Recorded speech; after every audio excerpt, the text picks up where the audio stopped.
Hello all the participants.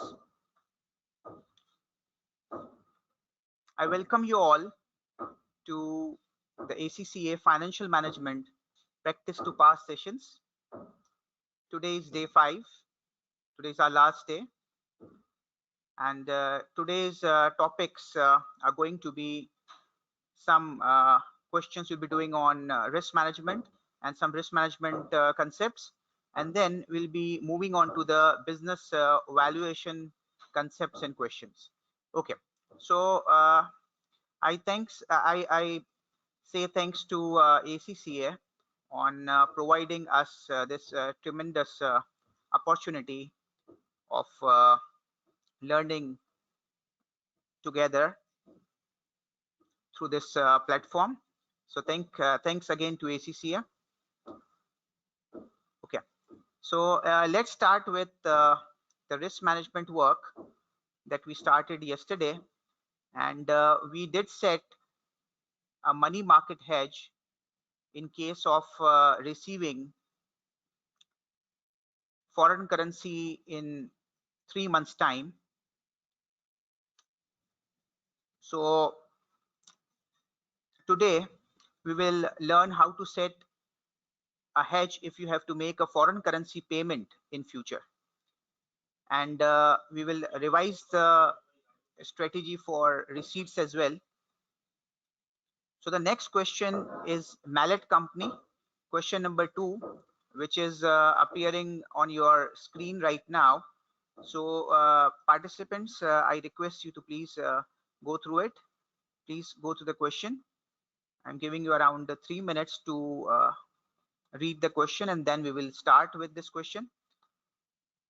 Let me tell you, the first requirement is about what cash in the local currency will the company collect if they set a money market hedge. So it's a revision of the last day's question, last day's work as well. Ji walaikum assalam, Temur.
Okay, so the first step of the strategy was that we will borrow foreign currency now.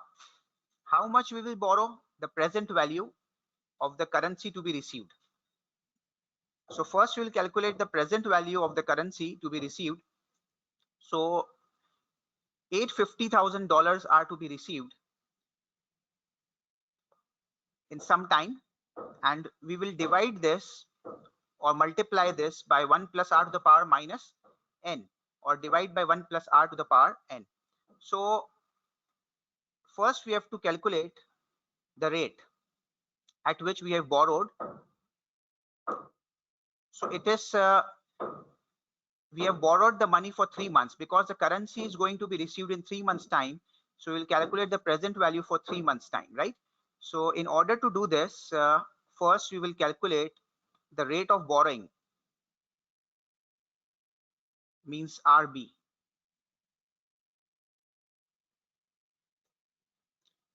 RB is over here 3.3%, 0.033.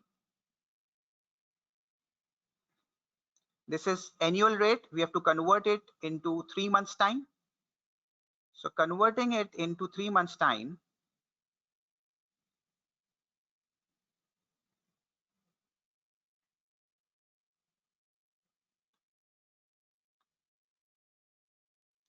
this gives you 0.00825, and then we will calculate 1 plus RB.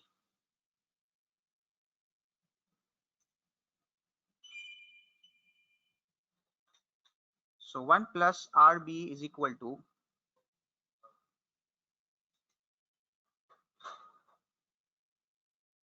so dividing 850,000 by 1.00825, this gives you the foreign currency amount to be borrowed now, which will be 843,045.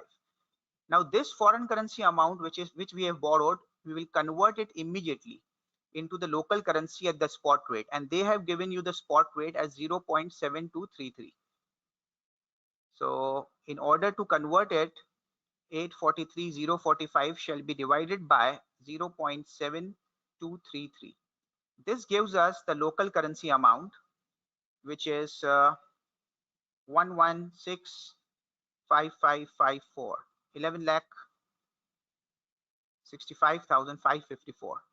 And now we will invest this amount, this local currency amount, for 3 months, so that we can have a compensation of interest to be paid on the foreign currency borrowing with the local currency interest income. So we'll invest it or lend it. So on lending this amount, in the second step,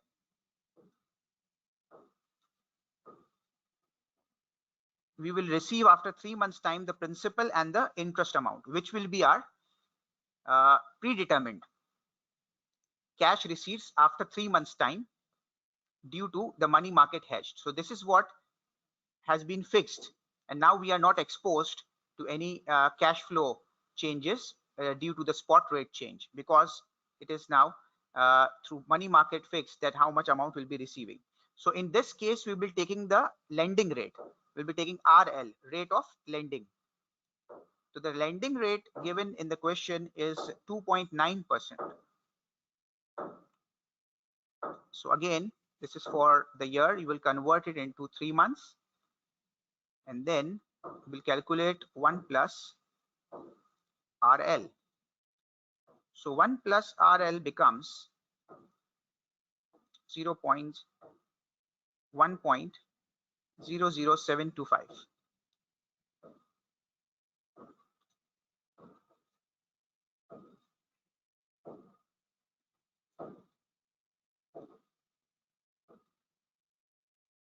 So this gives you the local currency amount that the company will receive, 11,74,004.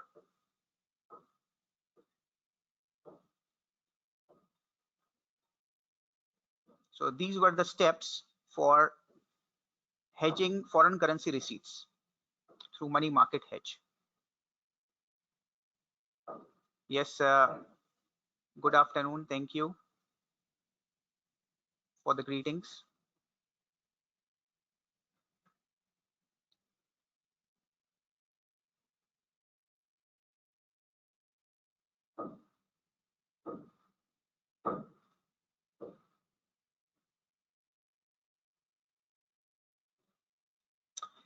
Okay, students, now moving on to the part B.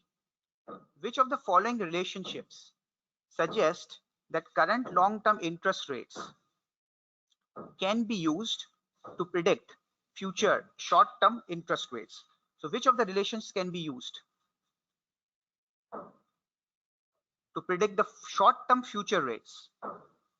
So it is expectancy theory which helps you out.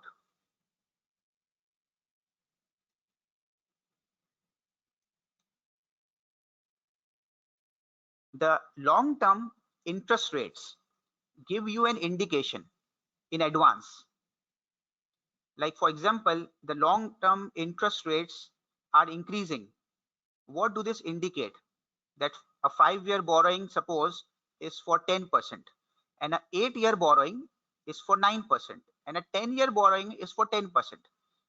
So as the borrowing extends and it gets longer and longer, the interest rates are rising. This indicates that in future the interest rates are going to increase. From these agreements we can judge. So now, as we know that they are going to increase in future, and currently the agreements have been undertaken, so now we can predict that the interest rate is going to increase in the future for short term as well, right? Because of these agreements. So this is expectancy theory. So we, on the basis of judgment expectations, we made this assumption. Okay. So the next point is, what is the 3-month forward exchange rate to 4 decimal places? So now they have not given you any forward exchange rate in the question, right? They have given you just a spot rate in the question, which is 0.7227233. Now a forward rate can be judged. Forward exchange rate, if you remember, which we use in hedging, the bank, if you enter a bank, you may see a screen over there which may be showing a spot rate, which means that this is the rate at which you can buy the currency today, immediately. And then you may get a 1-month forward rate, 3-month forward rate, to which people enter into in order to save themselves from foreign currency movements in the future. They enter into that agreement, forwarded agreements, in advance. This was a forward contract, as we discussed in the previous class. So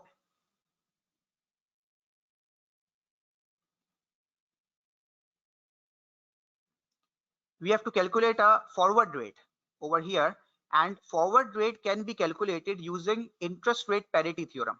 There is an interest rate parity theory formula which we can use to calculate the forward rate. Let me share the formula with you.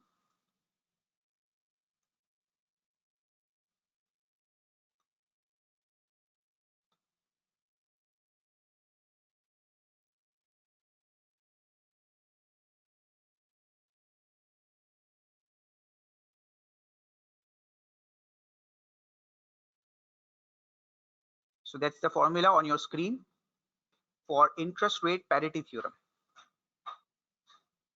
So using interest rate parity theory, forward exchange rate is spot rate multiplied by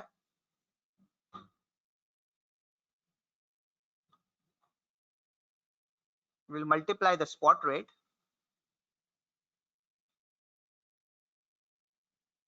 by 1 plus interest rate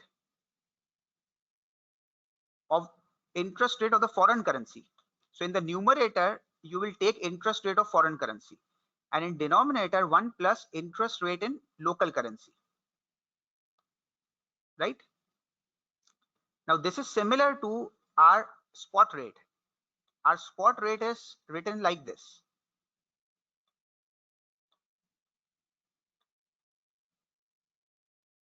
In this question, the spot rate is 0.7233, and this 0.7233 is the rate of the Australian dollars,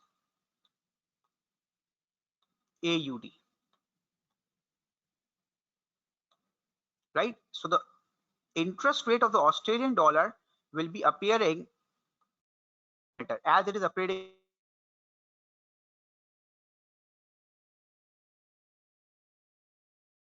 over here. Okay, so this is the way how we judge. So now we'll put in the figures to arrive at the forward rate. using the interest rate parity theorem. So remember, we can estimate a forward rate using the interest rate parity theorem. So in a question to hedge by a forward contract, a forward contract rate is absent. So in that case, the question will give you the interest rates of the foreign currency and the local currency. So use those interest rates to calculate the forward rate first, and then convert the foreign currency amount into the local currency, which will occur in the future.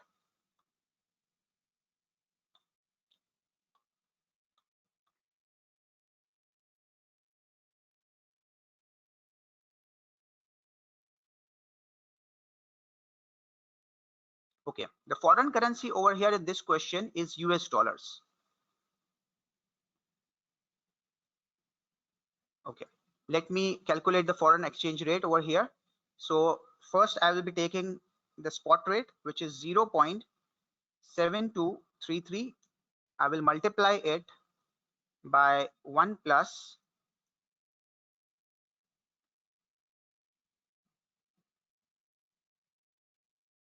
we have to convert over here also 0.033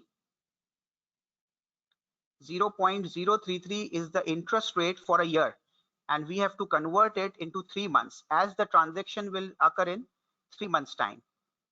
So we have to convert it into 3 months first.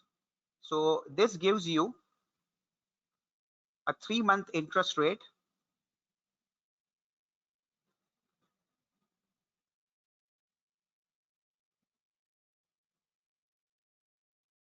and then we have to convert the 2.9% interest rate, which is of the Australian dollar. This also needs to be converted into 3 months.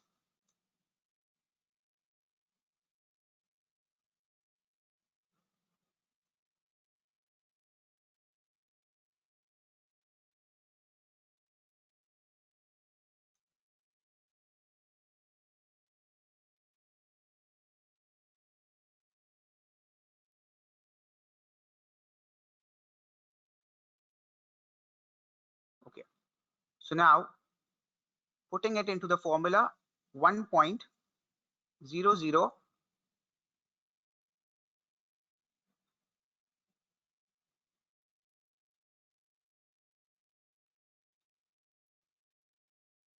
divided by 1 plus 0.00725.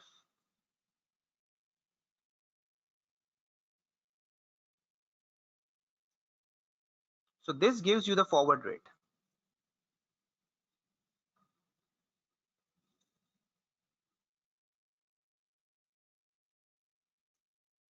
The forward currency rate is 0.724 according to the interest rate parity theorem.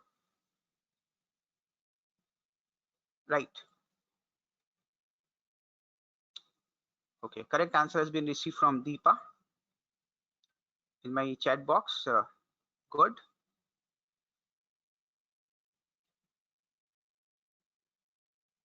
Okay. Now moving on to the next question. Now you have to remember this formula. Okay, next. One risk, let's move on to the part D. One risk that a company which exports and imports may face is that of exchange losses when accounting results of its foreign branches or subsidiaries are converted into home country.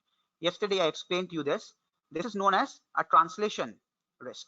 Translation risks do not result in any losses in actual, it is just in financial statements.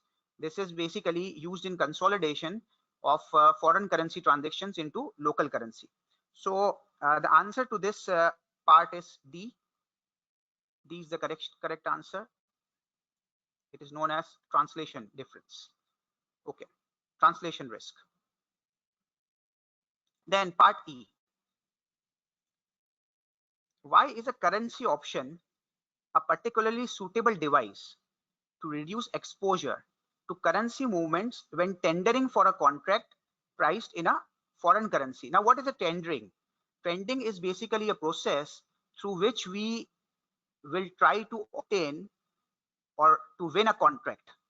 So we have not yet entered into a contract, right? Now remember that if we enter into a forward contract of currency, it's a binding contract. Once we enter into it, we have to follow it, and we then have to buy the foreign currency in the future. Over here it says, the question says that the company has not yet entered into a foreign currency, into a contract which is priced in foreign currency.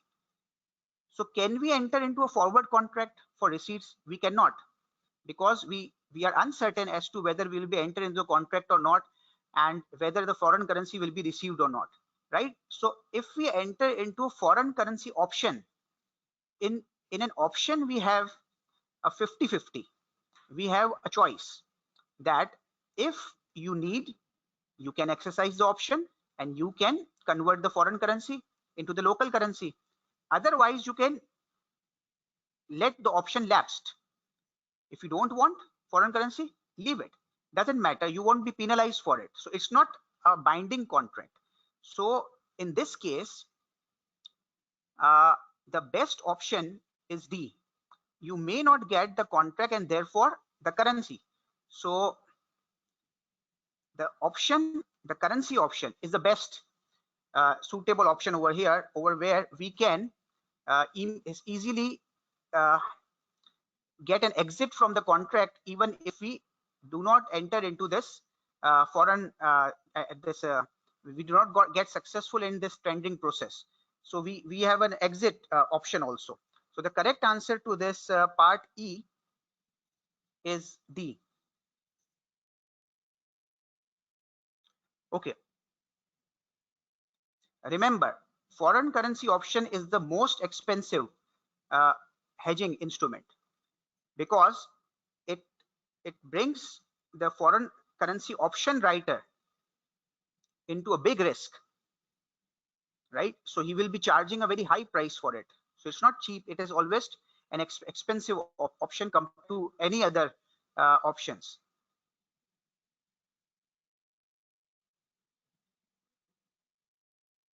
Yeah, I've explained point A. Then point B is least risky means of achieving a hedge. So it's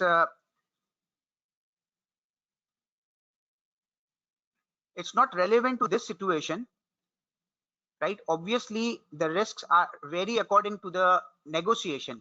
So we don't know the negotiations over here. So obviously, this cannot be the most suitable one. So over what's the question asking? Why is a currency option a particularly suitable device? So in this situation, they are asking about that what could be the most suitable one, right? So I've given you the most suitable answer over here. So that was important. The word was important there. Okay. Now the next question is noon. Okay. Okay, please go through this question. I am giving you around 3 minutes time to read this question out. Then I'll be solving it out. And in this question, we will be setting a strategy to set money market hedge for foreign currency payments.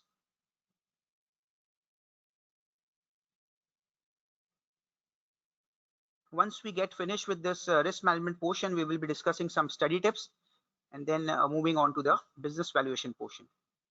But we have some work to do first.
In the money market hedge for receipts, remember one thing, that in the first step, we borrowed foreign currency and then converted that foreign currency into the local currency and then invested them. And we received money after 3 months from the investment amount along with the interest. In case of money market hedge for payments, remember, we will first invest the foreign currency amount. Okay. So in case of borrowing, what happens that we will receive foreign currency in future. So instead of receiving in future, we have to receive now. So we borrow. In case of payments, we have to make the payment in future. So we will try to pay it now. Now, how can you pay in the money market? By investment. If you invest money, you pay the money out to the bank, or you invest somewhere, the cash goes out immediately. So this happens in the payment section. So we will see the 3 steps over there in the next part. Let's first do the part A. So in part A, what is the cost in the center land colons of a forward market hedge? So a forward market hedge is to be used over here, and as per question, there is a local,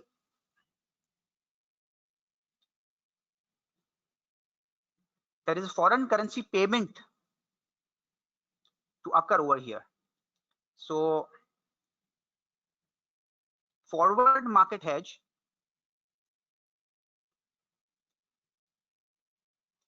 to secure a foreign currency payment is required. So in this case, the rate that will be used, the foreign currency rate,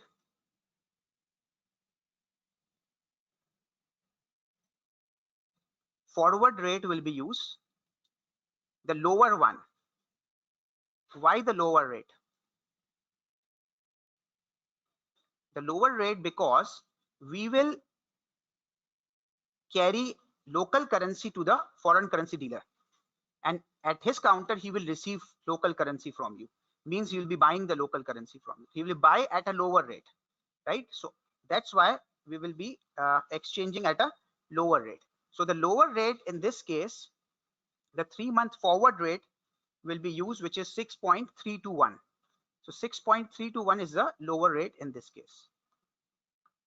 So you can learn like this also. In case of foreign currency receipt, you will be using the higher rate, HR, H for the higher rate and R for the receipts, right?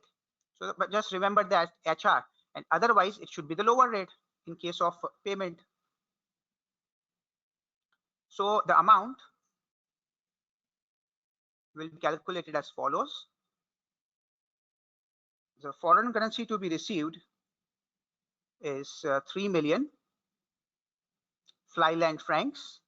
This should be divided by 6.321. This gives you the center land colons, which is equal to 474,608. So the correct answer is option B.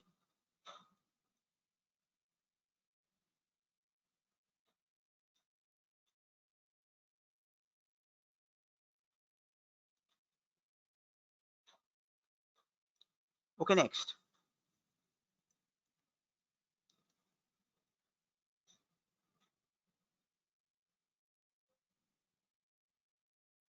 So this requirement B, you know now. I have recently explained you the requirement B above in a question.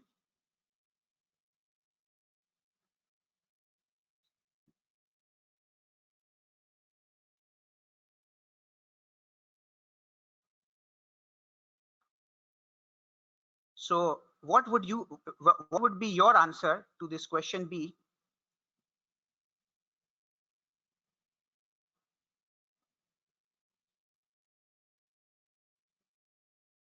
Yes, Idrissa gives the correct answer.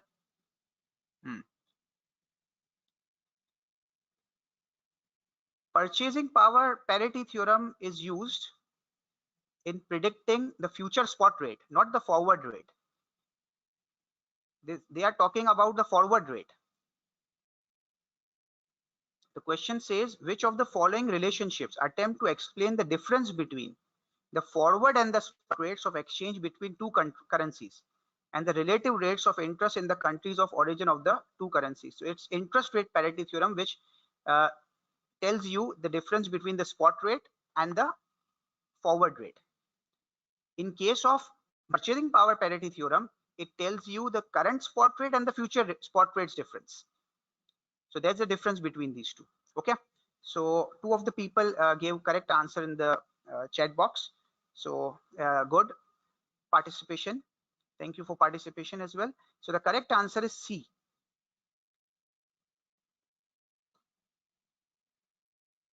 Okay, now moving on to the part C, which is an important one. What is the cost in central and colons of a money market hedge? So in case of payment, we are exposed to a risk that the foreign currency strengthens, and we may have to make a larger payment than the current spot rate in 3 months time. So in order to secure this exposure, we will set a money market hedge. So let's set a money market hedge first. So as I said, in case of money market hedge, what will you do first? You will lend the foreign currency. Now, how much foreign currency will be lent? Present value of the actual amount that will be paid, right? So first we will calculate the present value of the actual amount will be paid. Okay, so let me write the steps as well for you to follow afterwards as well. So now I am preparing a money market hedge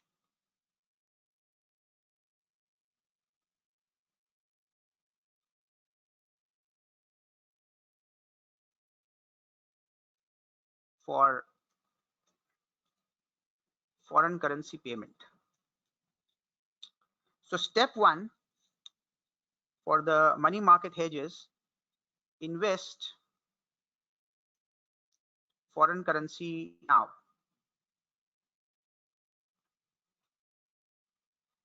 For this, we will calculate present value of the foreign currency payment, and the formula for this is foreign currency payment divided by 1 plus rate of lending. Over here we are lending money, so we'll be taking the lending rate. And in what currencies rate? The foreign currencies rate, because we are lending in foreign currency, so we'll be taking the rate also in the foreign currency. So keep the action in view that if you are borrowing, take the borrowing rate. If you're borrowing foreign currency, take the foreign currency rate. If you're borrowing local currency, take the local currency rate. So it's present there. Okay, so we'll divide it. Now the transaction occurs in 3 months time, so you have to convert the rate per annum to the 3 months rate. So let me convert the rate first.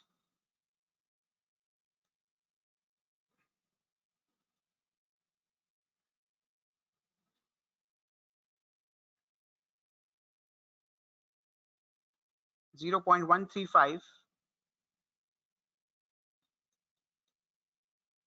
into 3 divided by 12, and then 1 plus RL.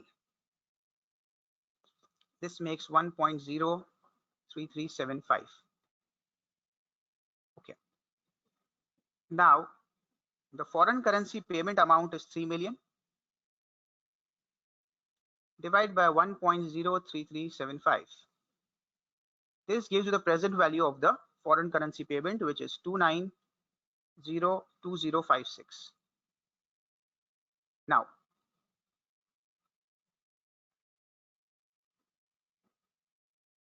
this is in francs, flyland francs. Now the next question is that how you will invest this amount. In order to invest this amount, yes, purchasing power theory is basically based on inflation.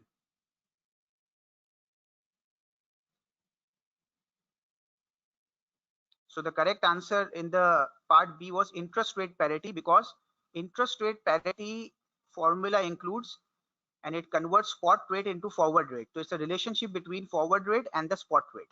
Purchasing power parity theorem is a relationship between the current spot rate and the future spot rate, not forward rate.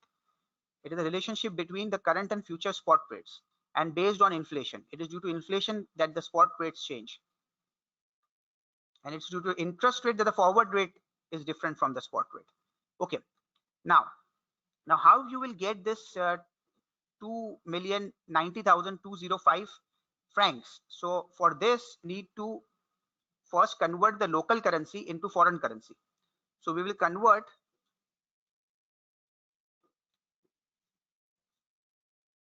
the local currency amount in order to buy the foreign currency. So what should be the rate? You will be using the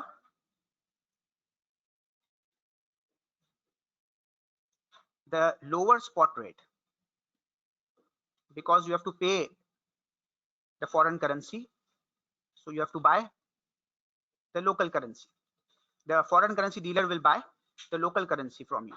So using the lower rate, you will convert it. So I'm writing the formula over here. The foreign currency amount to be invested divided by the spot rate, lower rate. It will always be a lower rate in this step.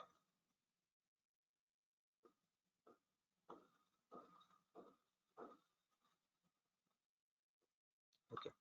So dividing 2,902,056 by the spot rate, which is 6.170, the lower spot rate. This gives you the amount of local currency which you will need to buy the foreign currency, which is the foreign currency colons equal to 470349.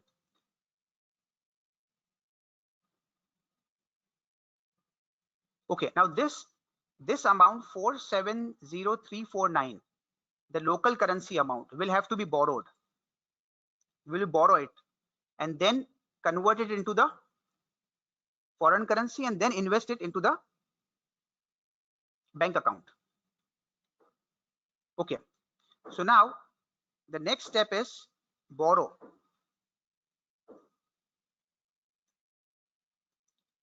In fact, we would first have borrowed, then converted into the local currency, and then would have invested. But remember, you are going to do the steps in this sequence only to arrive at the answer, because the third step will give you the basically amount that you will be paying in 3 months time. So this amount which is borrowed in the local currency will be paid after 3 months time along with the interest to the creditor. So that will become your local currency payment after 3 months. Right? So what the question is asking, that what is the cost? The cost means the amount that you will be paying after 3 months. So after 3 months, you will be returning the borrowed amount. So this is the last step is the calculation of return the borrowed amount used to invest in foreign currency along with interest in 3 months time. Okay, so now in 3 months time, how much amount will be repaid? So it will be amount of borrowing multiplied by 1 plus what rate should it be? RB, the borrowing rate. And in which currency? As you have borrowed the local currency, so it should be the local currency amount.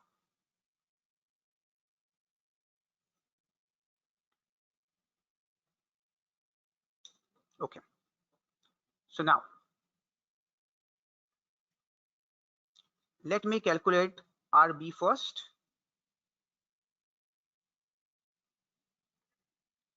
So pick the borrowing rate. Borrowing rate is 8.1% per annum. So I have to convert it into 3 months rate, and then 1 plus RB. So 1 plus RB becomes 1.02275. Now let me link the amounts to make it easier for you. So the step 1 amount is plugged into the step 2, and then the step 2 amount is plugged into the step 3.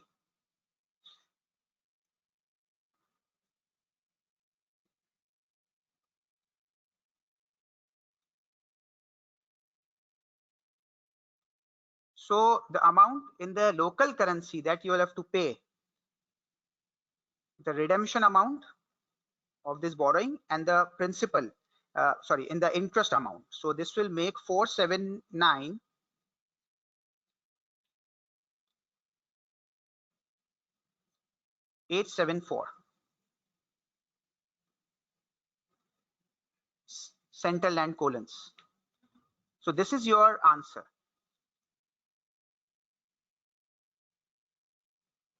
Now what happens to the invested amount? The investment amount of 2,990,256.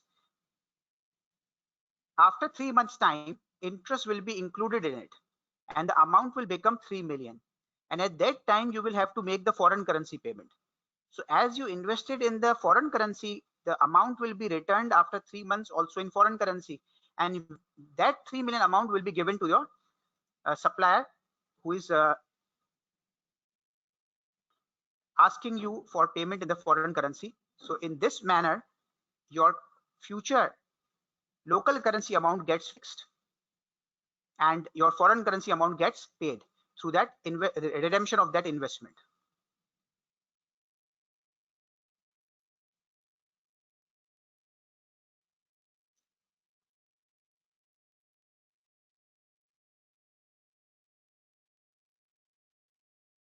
Okay, there's a question from Adolfo that why we are using the lower rate. We are using the lower rate because that, look, you have the local currency amount in your hands, right? You will take it to the foreign currency dealer and place it on his shelf, on his counter, right? So what he will be doing, he will be receiving local currency from you. So he's buying. So the buyer receives local currency, and the foreign currency dealer, always remember, will deal in the local currency, and he's telling you the local currency's rate in this question, right? So he's buying. So he will be buying at a lower rate and selling at a higher rate in order to make the profit, right? See, it's very simple, Omar, very simple. When you are paying foreign currency, use the lower rate, right? When you are involved in payment, use the lower rate, right? So in this case, we were paying. I was using a lower rate. So learn the mnemonic like this. Suppose PL. So PL will become foreign currency payment. Use lower rate. Whether it's a forward contract, whether it's a spot rate, whether it's a money market hedge, everywhere use the lower rate. And in case of a receipt, RH, right? So in case of receipt, use a higher rate. So make a mnemonic PL RH. So this becomes a mnemonic for you.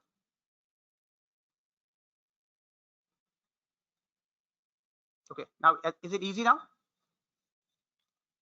This is in the case that they have the dealer quotes you the rate for the local currency, right? In that case, we'll be doing like this. This is basically an indirect quote. So they will usually be giving you an indirect quote only. So don't worry. usually in the international market, always the indirect quote is used. It's only in countries like Pakistan and all they use a direct quote, right? Pakistan, India, and this type. Otherwise, in other countries they are using always in Middle East and US, UK, they are using indirect quotes. They tell the rate of their own currency, right?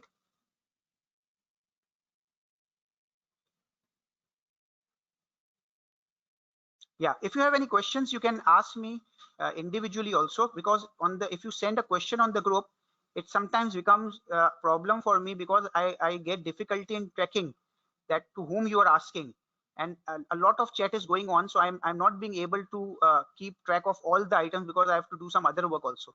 So obviously from the group you have my number, so you can ask directly over there. I'll answer you. Okay.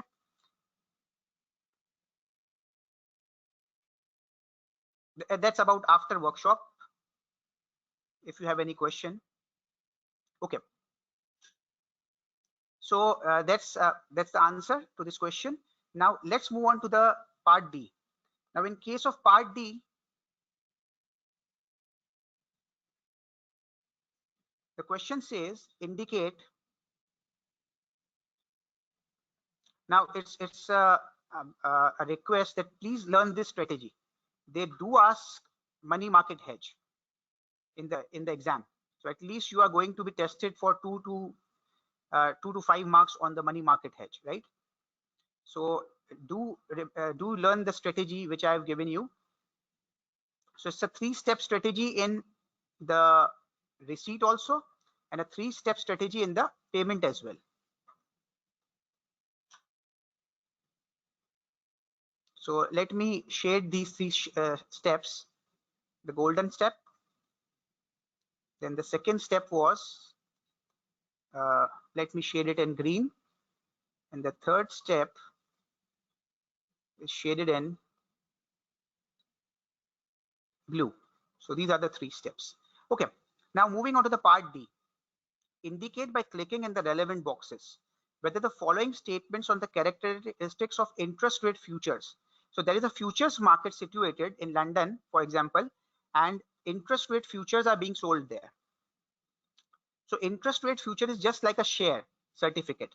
So as the share certificate are standardized, and suppose $1 is written on it as a face value, right? And on currency notes we write standard figures, and some in some countries the shares may be of 10 rupees or 100 rupees, and all shares will be of the equal price of 10 rupees only, right? So these are known as standardized items. The contracts on which the prices are quoted in advance and it remains same on all contracts, so it's known as standardized. So it is true that interest rate futures that are being traded are all standardized contracts. So amounts and periods are standardized, right? So periods are also it will be either a 3-month interest rate contract fixed for a fixed period. They are legally binding contracts, yes. They are binding contracts, but it's only option which is not binding. You have choice in option, otherwise all are binding contracts. Then they can be bought and sold on secondary market. Yes, future market is itself a secondary market. It is just like stock market where you can sell your contracts to other parties when you and you buy it also from there and sell also there. So on a secondary market. Okay. Then they can be used both to hedge risk and speculate. Yes, obviously interest rate futures can be used to hedge the interest rate increase in case of borrowing and interest rate decrease in case of investments. It can be used, and it can also be used to speculate. Obviously this is a derivative, so you can use to speculate and earn differences, earn through differences. So all of these are true.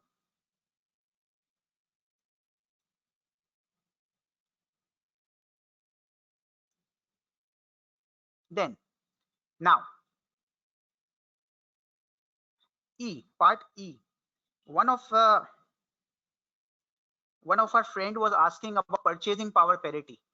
So in this question, the purchasing power parity will apply. See what is it asking?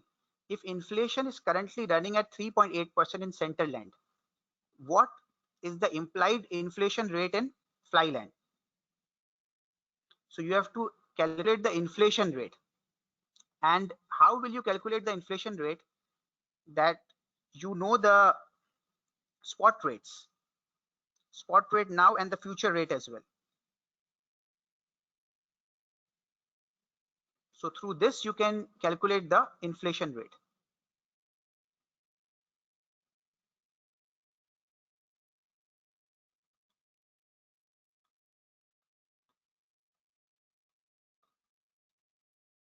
Interest rate parity theorem involves interest rate. Over here, it is inflation rate. So let me show you the formula for the this purchasing power parity theorem.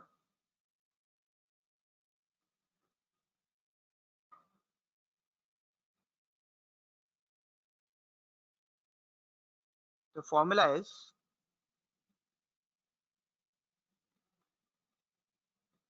future spot rate is equal to spot rate now. So these two items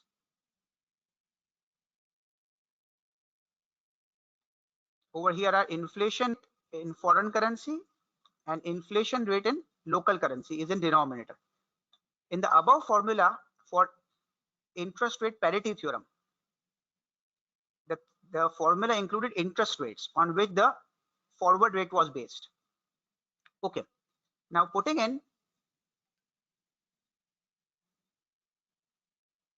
in the figures over here, we will get the inflation rate.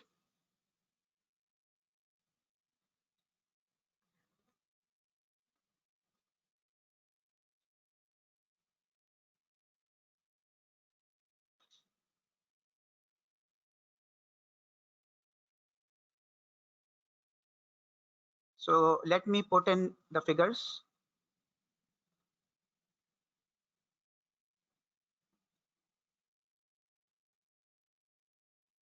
So we do have the future rate. Instead of future rate, we will be using the forward rate, as we do not have a future rate in this question. So we'll use the forward rate 6.321 is equal to the spot rate. The spot rate was 6.107.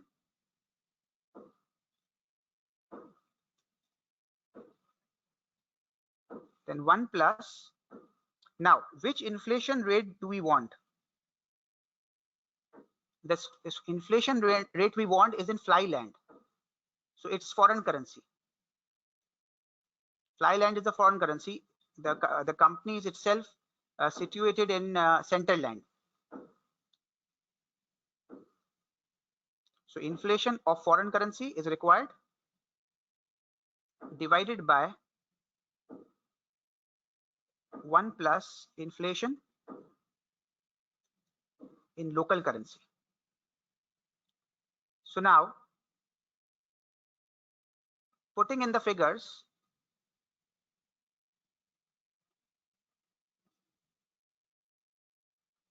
I can put the figure in the denominator as well. The inflation in the local currency has been mentioned in the requirement E, which is 3.8%. But 3.8% will have to be converted into 3 months time. So that's why I'm dividing by 4, right? So the 3.8% is for 12 months. So if I divide by 4, it will get into 3 months time. Otherwise, you can multiply it 0.038 into 3 divided by 12. So we'll get the same one. So the inflation rate over here, by solving the equation, you will get, by solving this equation, you will get the inflation rate in the foreign currency, which is equal to 0.1368.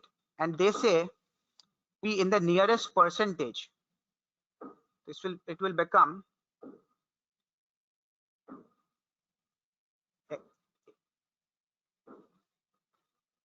the accurate rate is 13.68, and in the exact percentage it is 14%. So the correct answer is 14% in this case. Okay.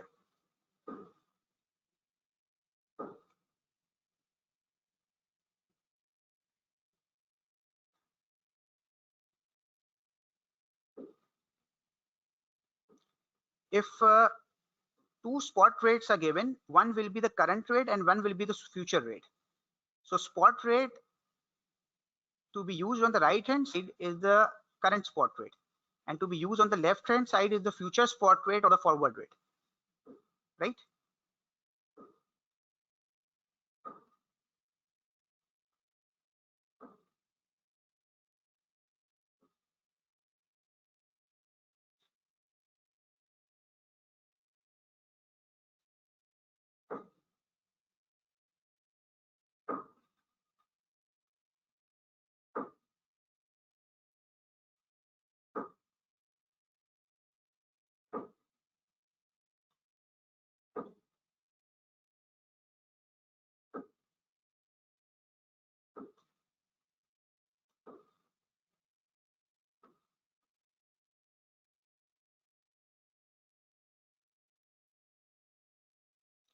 Okay, participants, the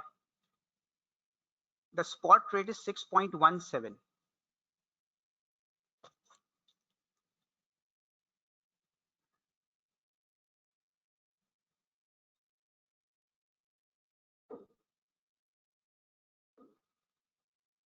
Okay, now moving on to the next question. H company, a large manufacturer. Please read this question. Now this question is based on the interest rate things.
Okay.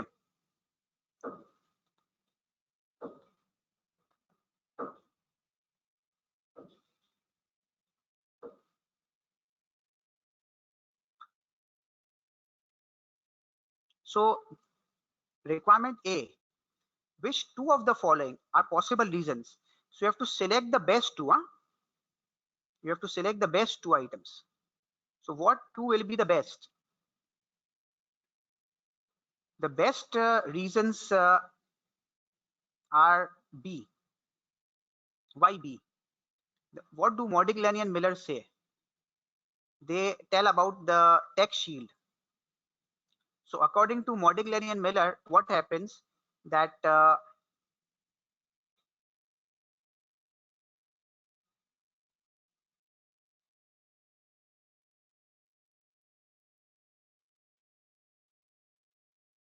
according to the Modigliani and Miller,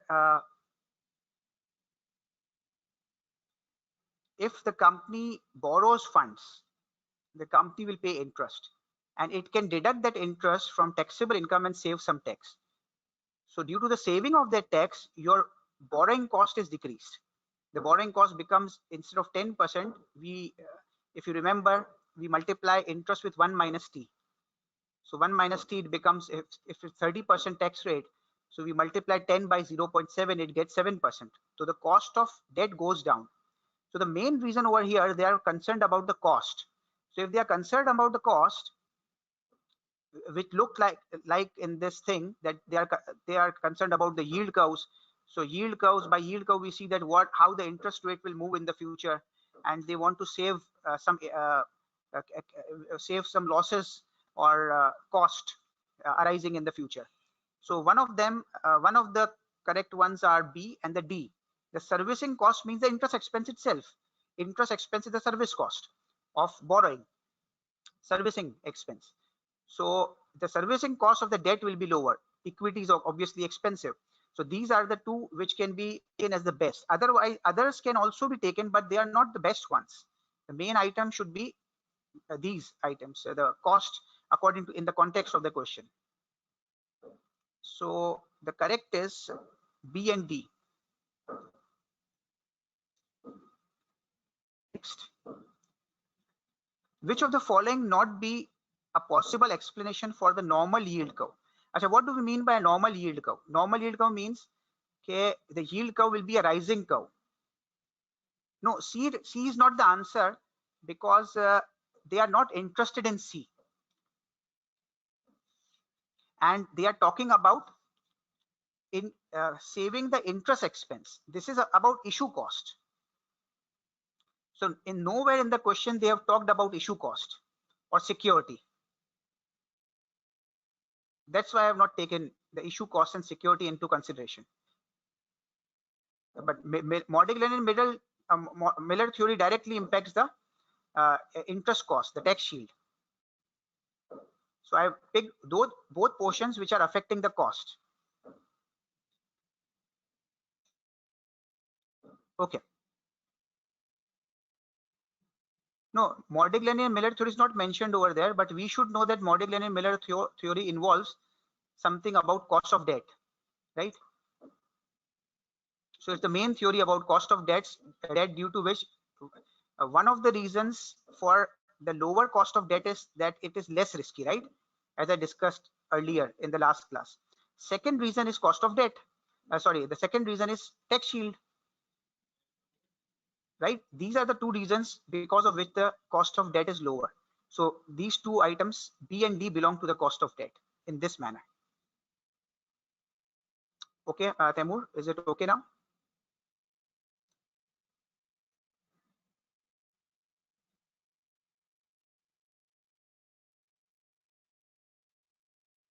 Okay, now what is a normal yield curve? Normal yield curve shows that the interest rate for longer term borrowings are rising, and it will be a rising curve like this.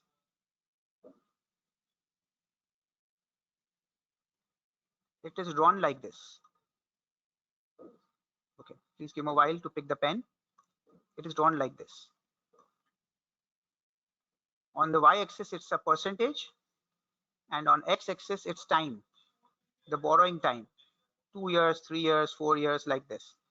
So if it is going up, means that the interest rate is going to increase. And inverse, if the curve is inverse, then it will be of this shape. It will be like this. This is the inverse curve. So this means that interest rate are going to fall in future. Reverse. And this indicates that interest rate are going to increase in future.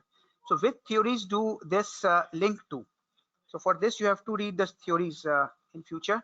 So they are asking about that which of the following would not be a possible theory. So expectation theory do show that interest rate are rising in future. Liquidity preference theory do show that why do people prefer cash, that people prefer keeping cash. That's why you in the future, in order to borrow or invest for a longer time, the bank has to pay a higher rate of interest in the future. So the longer the borrowing, the longer will be the rate. This is the liquidity preference theory. So the interest rate and the yield curve is moving upwards, increasing. So liquidity preference theory also says that people intend to hold cash, but if you want to take cash from them, you have to pay a higher rate, and for more time, if you want to hold cash from them or obtain deposits for a longer time, so even more interest rates are to be paid. So this is also covered in that. Okay, and then an expected rise in interest rates. This is also been observed in the normal yield curve, but market segmentation theory is not covered over here. This is not suitable. The short term and the longer term markets basically are involved in the market segmentation theory. It is dependent on whether there is a higher demand for short term or long term. It depends on that.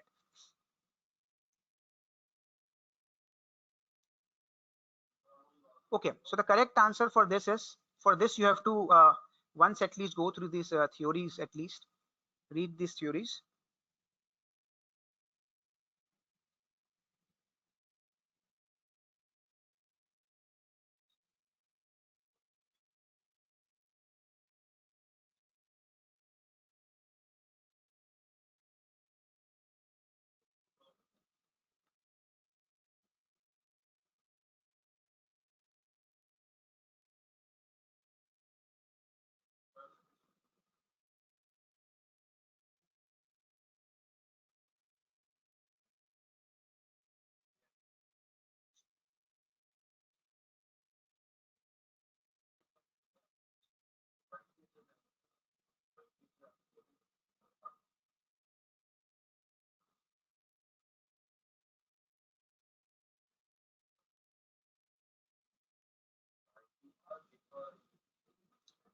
Okay, students, let's move ahead. The next one. So next one is now forward rate agreement. FRA. FRA stands for forward rate agreement. It is related to interest rates.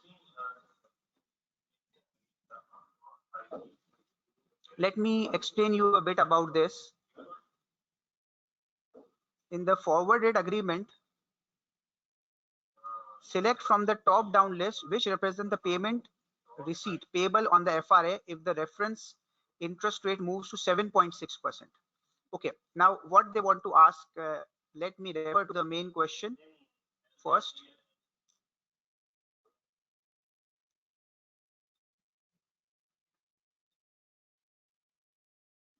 Look, in the main question, there is a terminology. This 3v9. What do this mean? What do this 3v9 means? This 3v9 means that the company wants a loan after 3 months and for 6 months. So the difference between 3 and 9, take the difference between 3 and 9 is 6. So loan is required for 6 months, right? And 3 represents the first digit. 3 represents that loan is needed in 3 months. After 3 months, loan is needed, and there is a risk that the interest rate on the loans will increase. This is what the problem. So this is being talked about in the second paragraph, that they are concerned that if the rate after 3 months of loans increase, what happens then? So they enter into a forward rate agreement. Now, remember, the bank will, if you go to a bank, right? So the higher rate quoted by them will be your borrowing rate. Because if you go to bank and make an investment over there, the bank will pay you a lesser interest rate. And if you ask them to borrow, I want to borrow funds, they will give you at a higher rate because they earn a margin. They give you a loan at a higher rate and they take money from you at a lower rate. And there is a difference in the both rates, the lower and the higher rates. So they earn money. So the rate for your borrowing will be higher. So over here they are borrowing. So what rate should be taken? 7.8%. And the lower rate will be for deposit. So if you deposit your money in your bank, the bank will offer you a lower rate. But if you ask them to lend money, if you ask them that I want to borrow, they will give you a higher rate. So 7.8 is the rate. So this is the guaranteed rate. This is the guarantee sort of thing. that if you enter into a forward rate agreement, the bank give you a guarantee that if the rate exceeds 7.8, they will pay the extra interest. So if you are exposed to an interest rate in 3 months time and the rate given is 7.8, so any rate in excess of 7.8 will be uh, paid by the bank with which you enter into the agreement. And but there is a very important thing: if the rate remains lower than 7.8, then you will have to pay the difference. So if the rate is 7.5, you will have to pay the bank against this agreement, right? So if the rate exceeds the rate in case of borrowing, you incur a loss. Bank will compensate you. They will make you a payment. But if it is lower, then you will have to compensate the bank, right? This is in case of borrowing. But in case of investment, it will be reverse. In case of investment, if the rate remains low, you will incur a loss. So bank will compensate you. They will give you money. And if it exceeds the rate, then you are earning more. So you will have to pay the differential to the bank. It works like this on differential basis. So now what they are asking in this question is,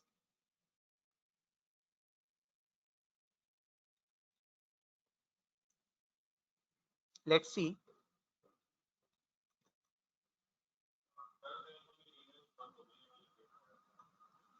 Uh, in this case, the rate is 7.6, which means that the actual rate after 3 months time is 7.6, and the FRA is asking for 7.8%,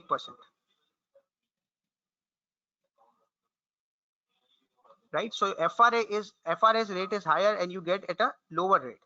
So you have to make a payment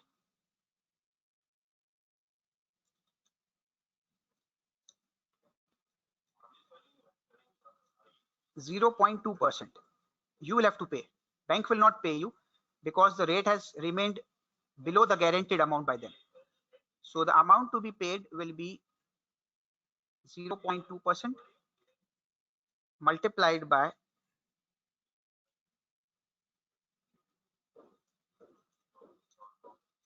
10 million multiplied by 6 divided by 12, because the borrowing was for 6 months. So the cost will be for 6 months. 3v9 means the borrowing was for 6 months. So the answer is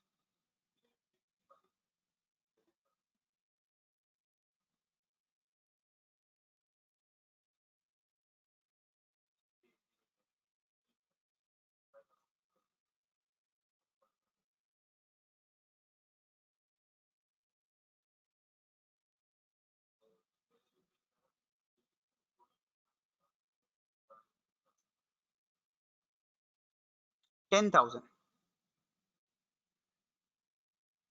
So there should be a 10,000 payment.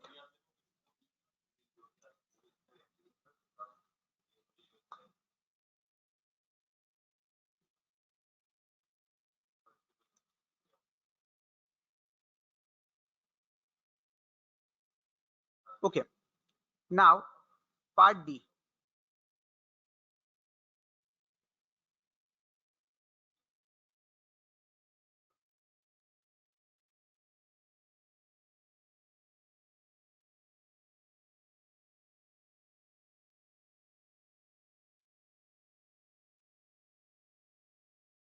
Positive yield curve occurs when the interest rate are rising. बताइए बा? When will the positive yield curve occur? When on borrowing longer for a longer time, the interest rate is rising.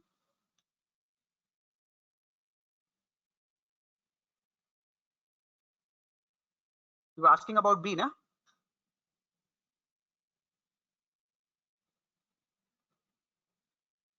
So D is correct. They are asking which one is not correct.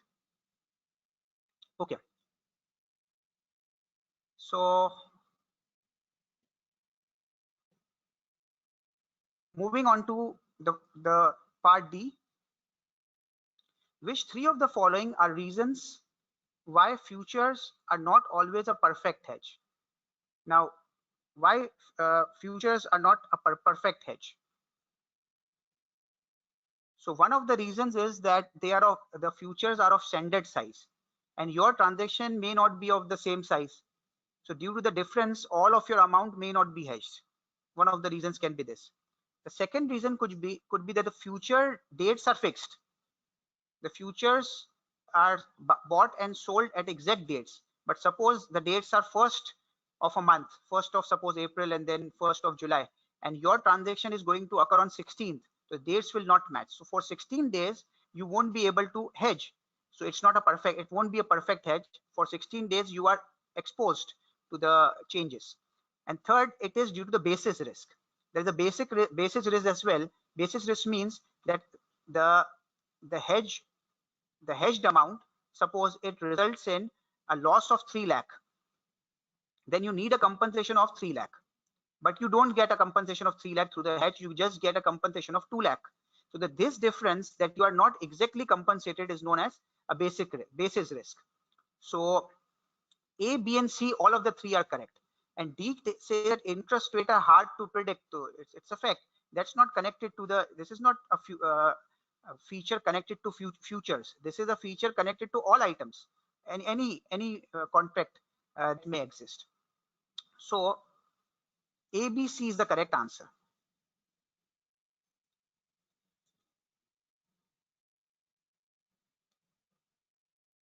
The three of the correct answers are A, B, and C.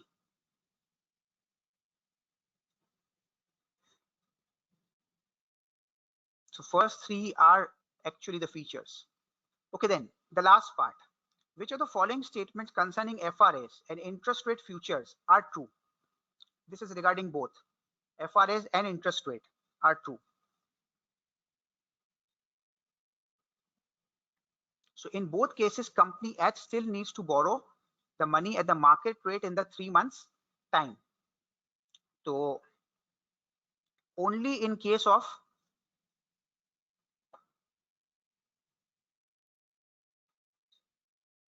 okay, let me explain you first. In case of forward rate agreement, the bank with which you enter into a forward agreement will compensate you for anything in excess of 7.8%,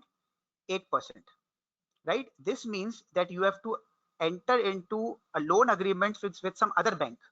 So with one bank you will be entering into a loan agreement, and with other bank you will be entering into a forward rate agreement, right?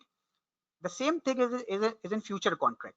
There is a future market where we buy a future or sell a future and then close it afterwards, and we enter into or earn a gain or loss, right? And this gain or loss compensates you for the loss that occurs in the actual transaction, means in the actual borrowing or investing.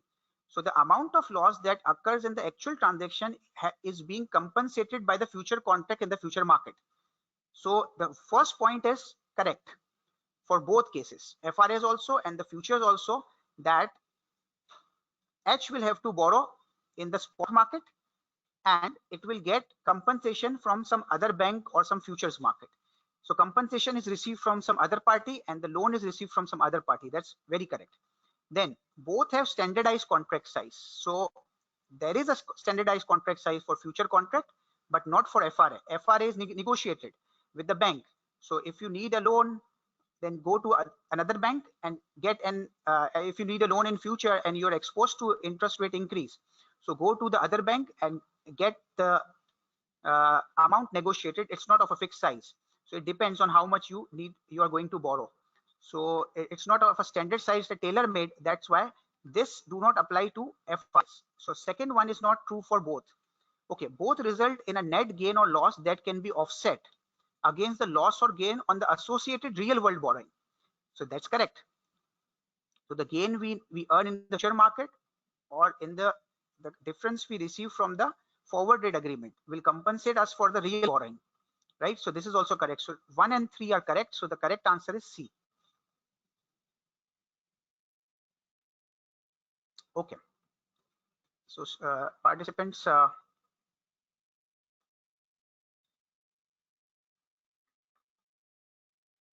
let's move on to the next question. Peony company. Okay, please go through it. This is our last question for the risk management. Now we'll move on to the business valuation and the tip section.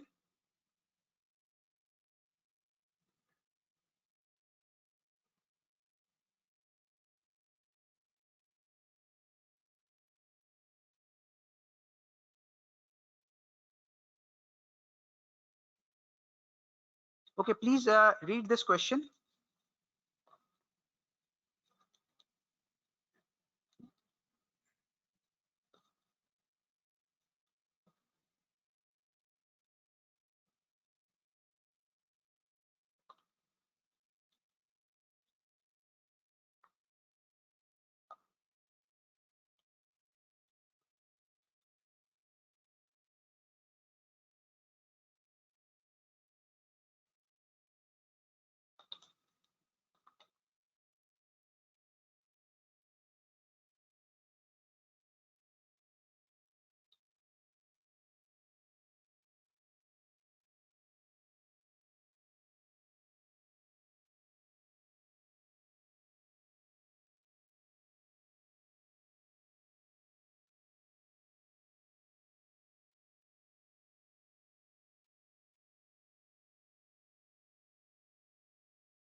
Now the 26 is an easy one. Why do kink appear in a normal yield curve? So it is simply due to the market segmentation, the short-term market of borrowing and the long-term market of borrowing. So the correct answer to this is C.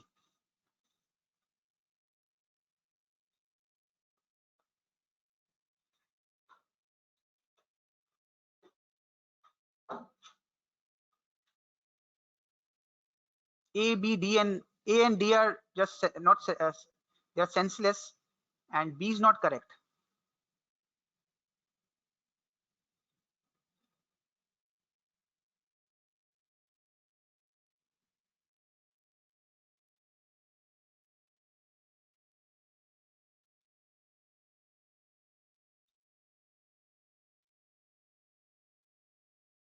Normal yield curve means, see, this is a normal yield curve, which I showed you a few minutes ago. This is a normal yield curve. Now on y-axis there are percentages of interest, right? And over here there is borrowing time.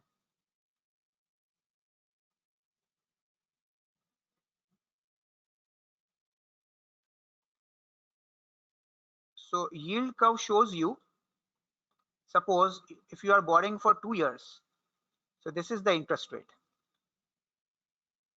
right? If you are borrowing for 4 years, the interest rate rise, it jumps up to this much. Then if you borrow much more longer, the interest rate is rising. So it shows you longer you borrow, the higher will be the interest rate. This is the shape of the normal yield curve. Is it okay?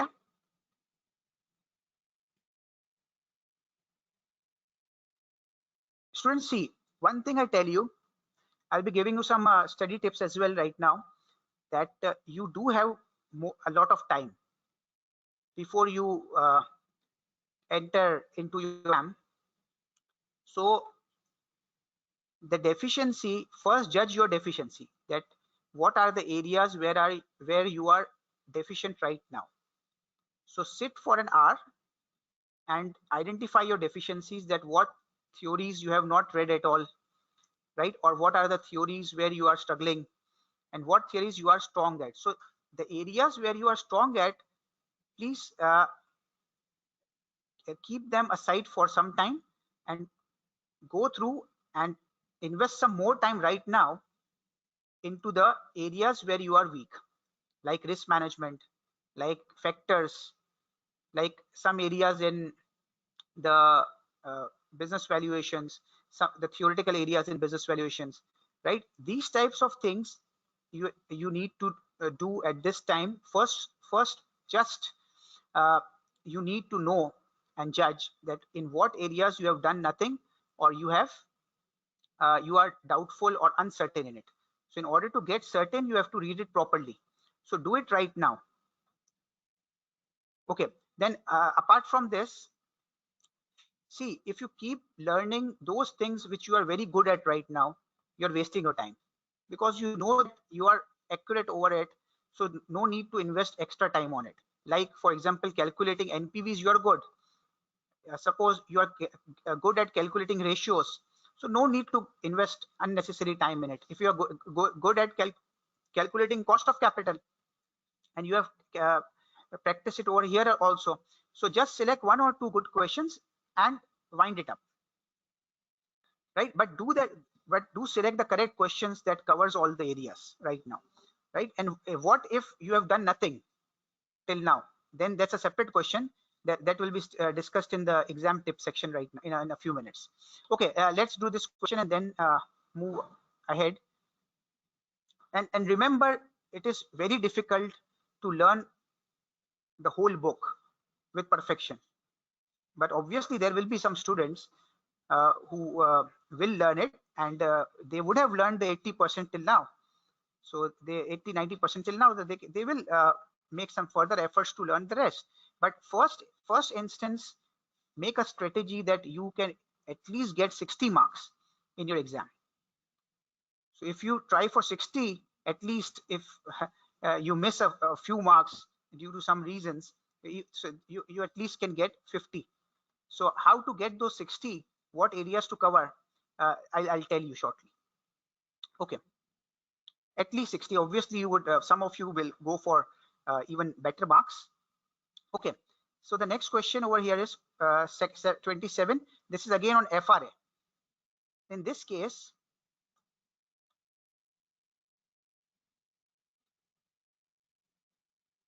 the rate which has been agreed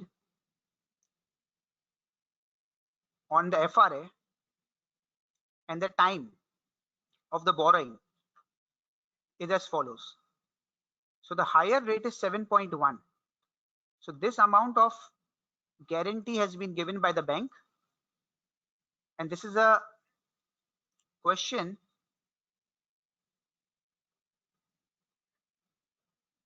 in which they want to borrow for 9 months. It's 9 months borrowing, 12 minus 3, and the loan is required in 3 months time,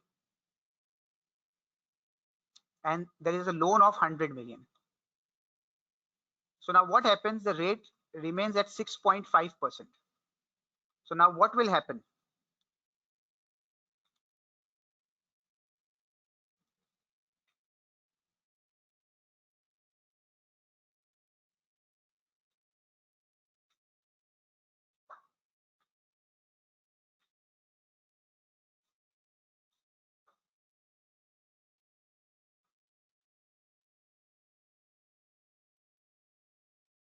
Now what will happen in this case?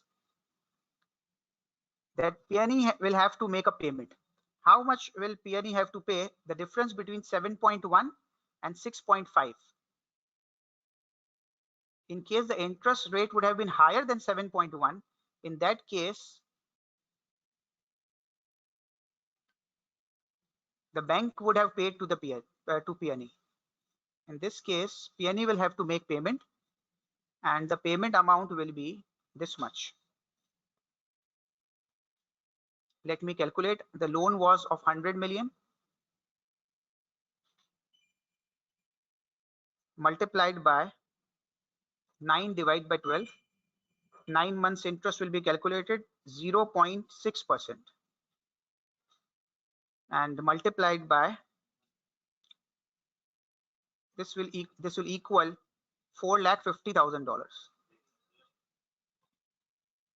So 100 million into 9 months divided by 12 into 0.6% will have to be paid by PNE.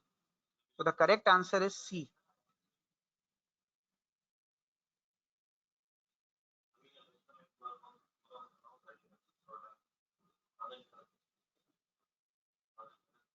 Okay, now 8. Using exchange rates based on interest rate parity, what is the dollar income received from the project?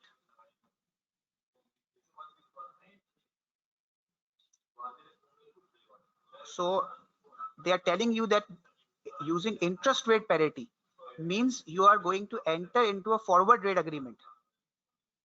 So they are going to receive some dollars in foreign currency, some foreign currency amount, that is dollars, in the future. So you have to hedge it. So first calculate the forward rate and then divide the foreign currency amount by the forward rate in order to arrive at the local currency income.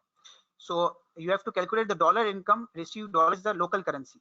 So you have to convert the foreign currency into the dollars using a forward rate. So forward contract is to be used, which is being indicated by the interest rate parity. So I'll be using the interest rate parity theorem to do this. So there are two timings of payments in this case. See, 200 million pesos will be received in 6 months time, and the total amount to be received is 580 million pesos. So the foreign currency over here is peso. This is going to be received, and we are talking about an income received. So what rate should be used? As there are receipts, higher rate should be used.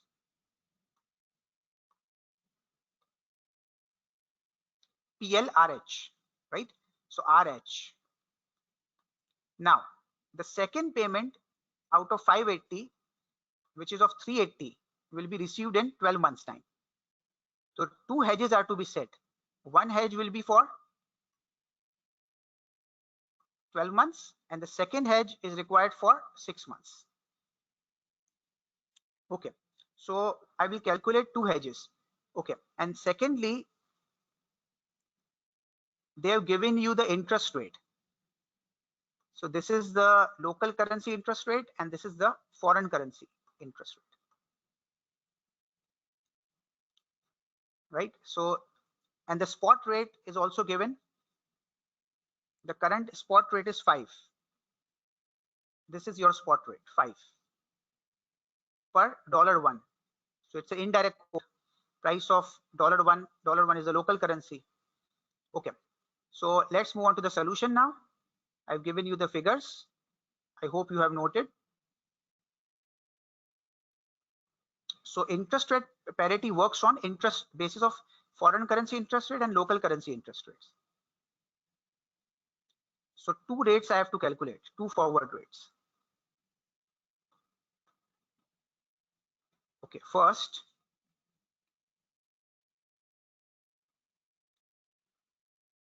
a 12-month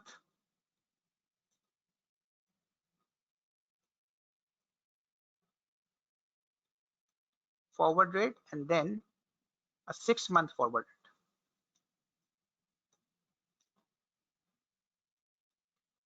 The formula was spot rate 5 multiplied by the interest rate in the foreign currency, which is 10%. This is for a year, 12 months, and divide by 1 plus interest rate in the local currency, which was 6.5% to 1.065. This gives you a rate which is 5.1643. Then 5 multiplied by 1.05. Now I've divided the 10% with 2. So I get the 6 months rate and 1.0325. So this rate has also been converted into 6 months, 6.5 into 6 upon 12, 0.065 into 6 upon 12. So its forward rate becomes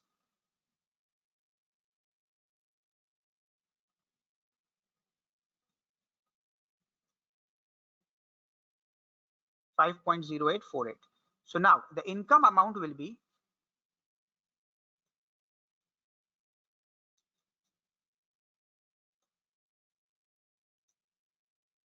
in dollars, the local currency will be,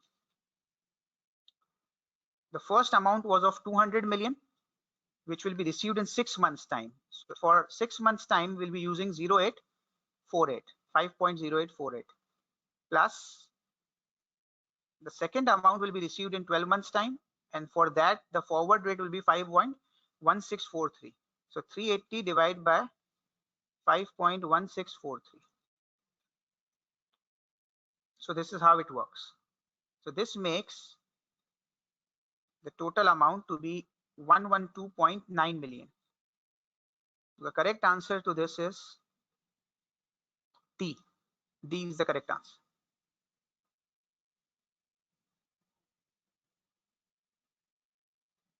So first, using the interest rate parity theorem, I calculated the forward rate, and then I hedged it, converted into the local currency. Okay, now question 29.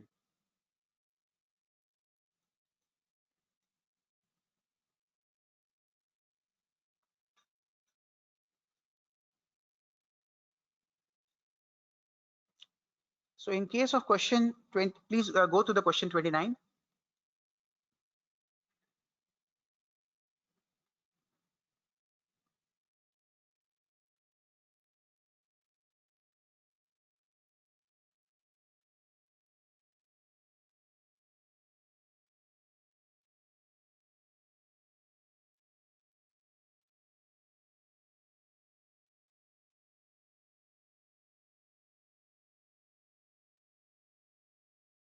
In respect of P&E company managing its interest rate risk, which of the following statements is correct? Smoothing is an interest rate risk hedging technique which involves managing a balance between fixed rate and floating rate debt. Yes, it's correct. Uh, by borrowing some amount at fixed rate and floating rate, you can smooth up the interest. You can reduce the fluctuations. And then assets and liability management can hedge interest rate by matching the maturity of assets and liabilities. So yes, this is also correct. If you have an asset for 4 years time, a receivable for 4 years time, so you will be receiving interest on it. And if the interest rate increase, you will earn a profit on it. You will receive more interest. But if you have a liability also against it, then you won't be earning profits, right? Because on the liability, if the interest increase, you will be incurring a loss, and the timing of both are same, so the rates will change with the same magnitude. So this is also a technique to hedge matching of assets and liabilities. So both are correct. The C is the correct answer. So see, in the what I have noted, that at some places they are asking about asking the knowledge of rules, that you should know the rule, that what's the correct rule.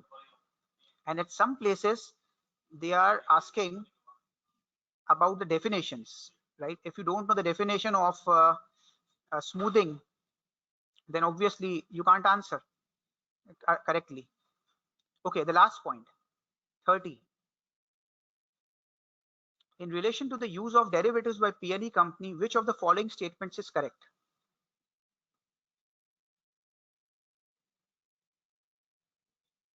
How did I take 1.1 and 1.05?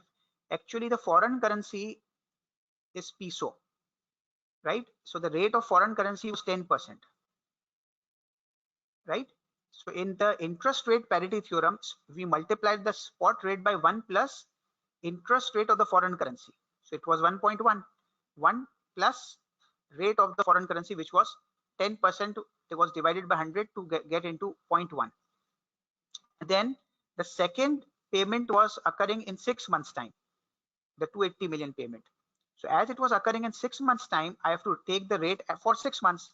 So I divided 0.1 by 2 to arrive at 0.05. So it became 1.05. Likewise in the denominator as well, the local currency interests were taken 6.5% and then half of it. Is it okay, Cheyenne?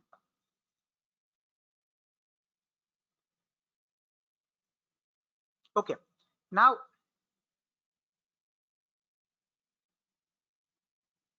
moving on to the next section, the business valuation section.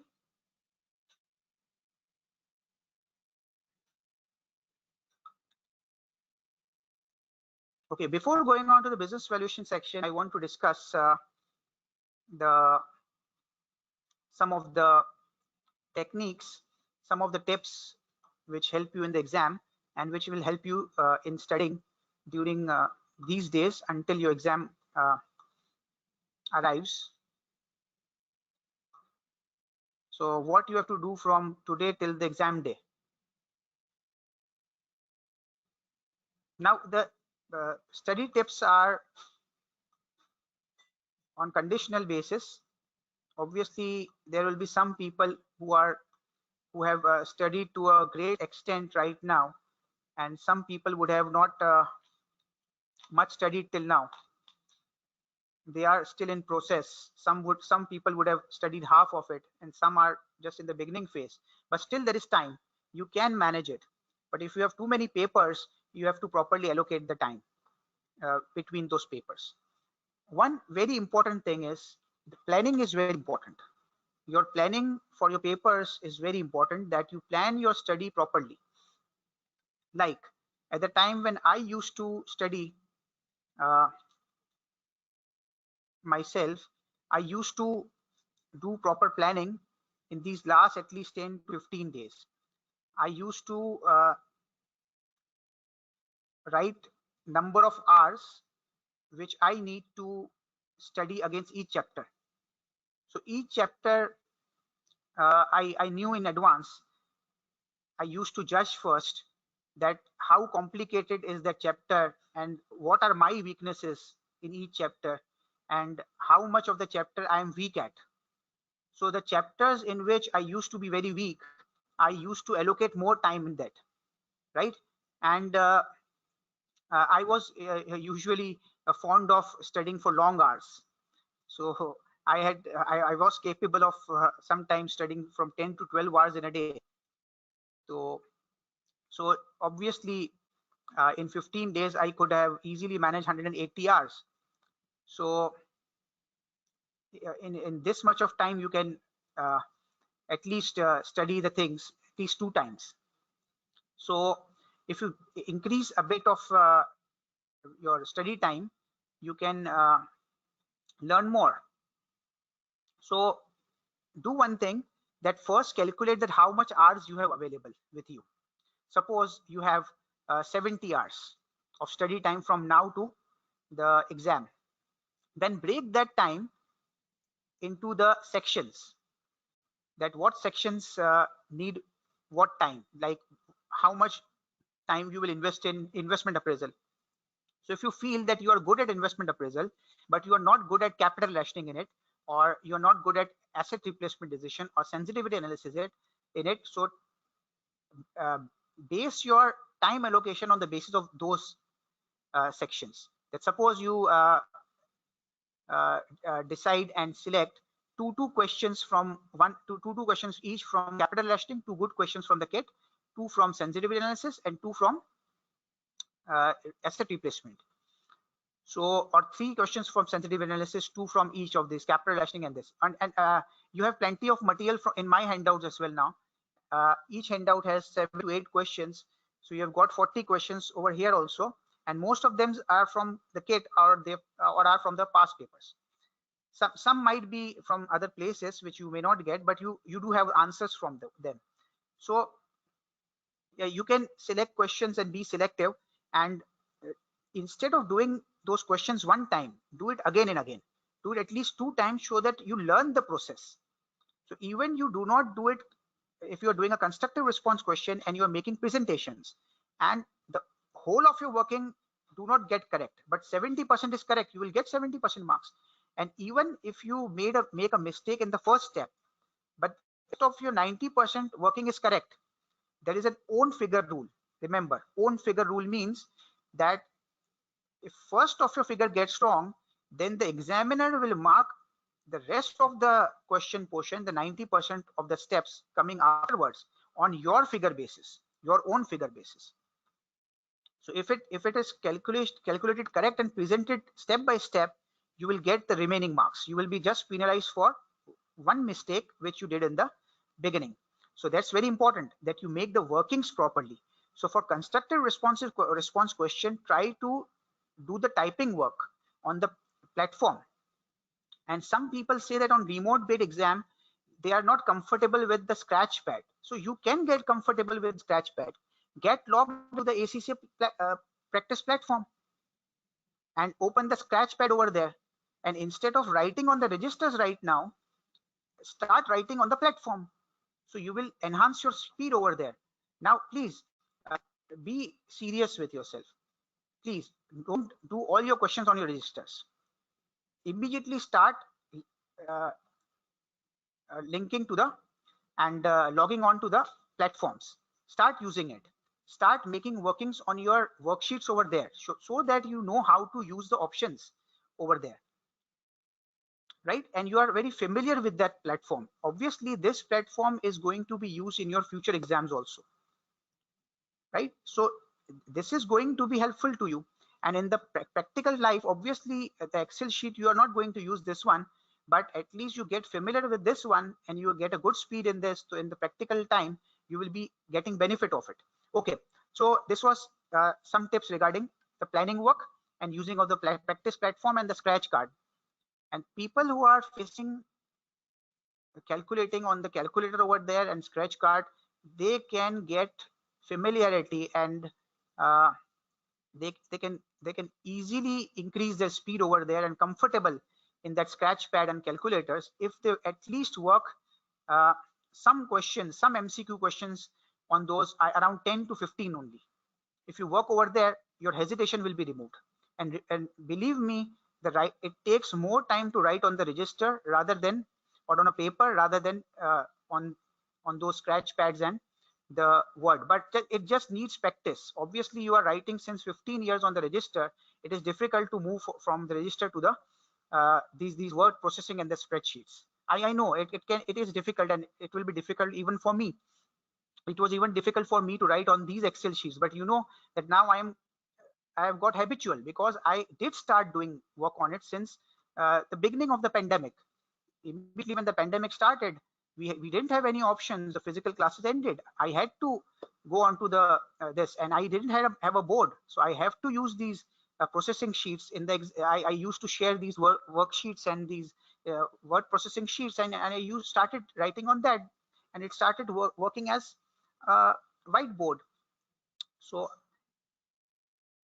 please start practicing on these things. And ACCA has given you an opportunity that they have made it available freely on the ACCA global website. So why don't you use it?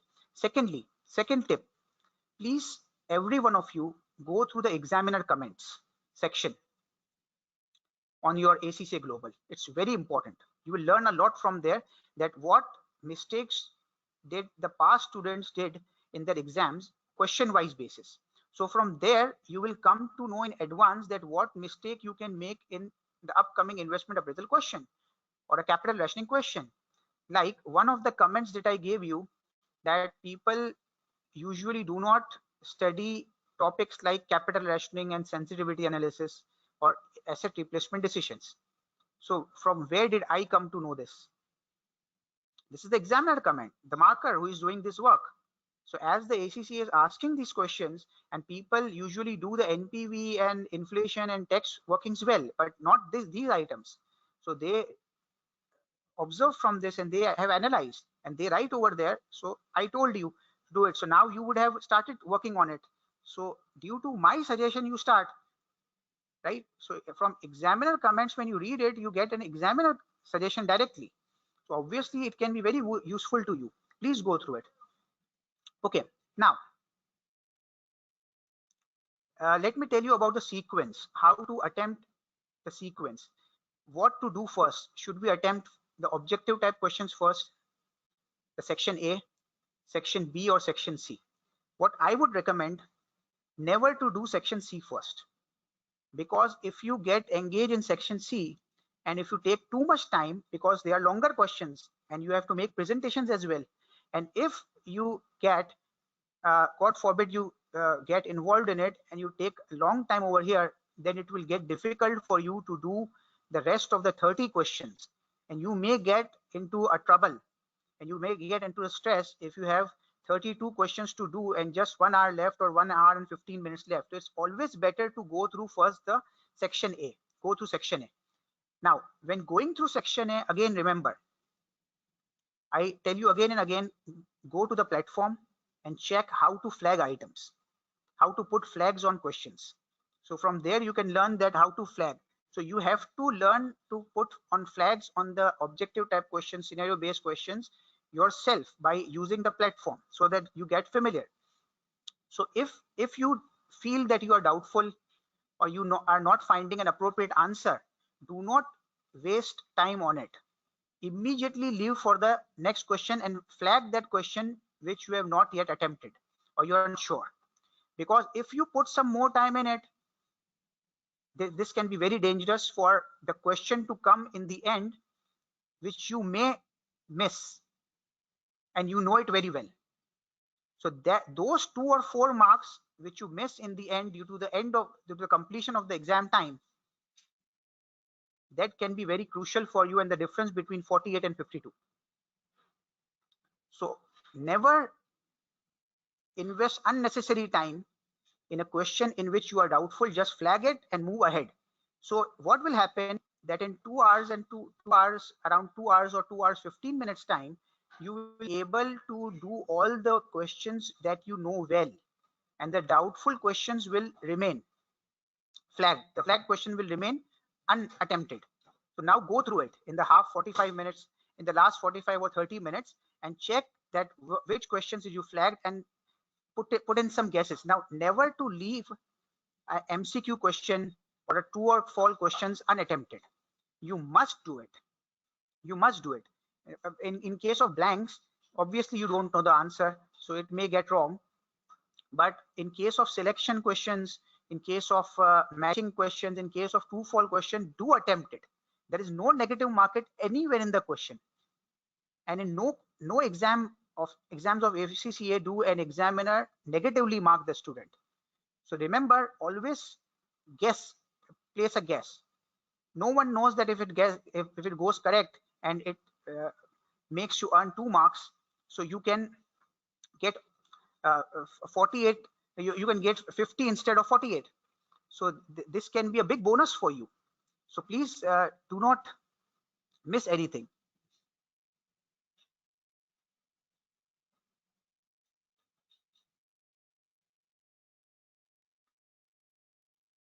Okay. Now, one more thing. When doing constructive response, so first you'll be doing the objective type, flagging those questions which you are uncertain and moving ahead. Then you move on to the section B type question. Then you come on to the constructive response. Now, once you come on to the constructive response question, a tip over there also. Suppose in the end, you are left with 2 questions which are constructive response. One is calculation and one is theoretical. As I said earlier, I'm repeating this step, that do the theoretical part first. Do the theoretical part first, because if you do the theoretical part first, it will take less time to do it. So suppose it takes 5 minutes and you are left with 5 minutes. The calculation part will not take 5 minutes. It will take reading time only 5 minutes. So during reading only your time will end and you won't get anything. But doing a theoretical question, you can get more marks. So it's always handy to do the theoretical part first. And obviously without reading question, you can't work on a calculation question. But without reading a question, you can write a theoretical answer. It is not a good idea. Obviously without reading, you won't be able to write according to the scenario. Secondly, a very important thing, when you write a theoretical answer, you do not consider the scenario. You write the answer from your study text or your previously learned exam kit answer or examiner written answer. You must match your answer and discuss the matters that are being covered in the scenario. So examiner gets very much impressed when he sees that you talk about the stories and the situations which have been uh, given in the scenario. So if you use those scenarios in writing your answers, you get even better marks. Okay, now the topics that are important. See, I'm moving on to the 40 mark section, constructive response. Uh, Three topics are going to be examined: financing, working capital management, and investment decision in the constructive response questions. So 40 mark gets covered over there. So these three areas should be very strong of yours, very strong. If these three areas are very strong, and further business valuation and risk management, so you cover 60 marks of your exam easily. And cost of capital is also good, suppose around 70 marks you have covered. So by doing these 6 topics, obviously you will take less time. There are many other things to do in the in your book and your exam kit. First, cover these areas. First, pick some good questions which covers your syllabus in these areas, and do it again and again, at least twice from the exam kit. And then when you face problem in a exam kit question, refer to the book, the same topic in the book. So this makes easier to learn. When a question arises and you move on to the book, you will learn more in a more better way, and you will remember the things in a more sharp manner. See, the 3 topics are financing decisions, working capital management, and the investment decisions. These 3 are being examined in constructive response. So 40 marks covered there. Then in case study type questions, you will be asked about cost of capital and business valuation and risk management, for example. If it's just a guess, so these are the topics which you, if make yourself strong in, you have covered 70 marks, right? So if you study better on 70 marks and you make them strong, and then you work on the rest of the syllabus, so it will increase your chances of passing. So keep these topics very strong, and then rest of the 3 topics you will do some efforts on it to at least try to obtain half of the marks from there. Okay, now moving on to the study tips right now. So right now you have a lot of time, around more than 10 days. So what you need to do these handouts again. Select some good exam kit questions, 30 or 40 from each section. Sorry, 30 or 40 in total, but some questions from each of the sections, 4 to 5 questions or 6 questions from each section of your syllabus, which covers all the areas. Remember that all areas should be covered. So at least do two questions on each, like on factoring, like on policies of receivables, like on inventory management, like on this forward contracts, money market hedges, like two questions at least, that, and do it again and again 2 times, right? And the important thing I want to say, that when you start doing these questions, you will face that there are some tricky questions, very tricky ones, or moderate tricky ones. So start marking over there that these were tricky questions. Now this is planning for your last moment studies. So what happens that if you keep marking in colors or in highlighters that these were the tricky questions, right? Right now, what happens that on the last moment you can't study and revise everything. So these marked items will only be studied at that time, the tricky items. And the rest of the items already you know very well. So there is not much need to invest much time in it. So this is planning for the revision at the last moment. So when you are studying right now, please do mark the tricky questions and those areas in which you are not comfortable right now. So do invest more time right now also on it, and mark them out so that you can prepare put some time for preparation at the time of just 1 or 2 days before the exam, when you do a further revision at the time of around 24 or 48 hours before exam. So I think a lot of tips I have given regarding studying and attempting the questions and using the platforms. and various things. Let's take a 10-minute break and then work on the business valuations after this, and some more things to be discussed. I will discuss with when doing the business valuation question. So first of all, after the break, immediately 10 minutes time, I'll be discussing the fundamentals of the business valuation, which are very important, uh, on the basis of which you will get comfortable with the questions on this business valuation area.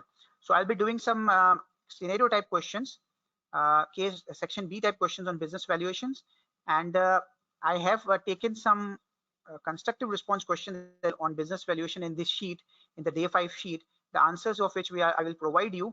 But do practice those questions, because that will enhance your learning work.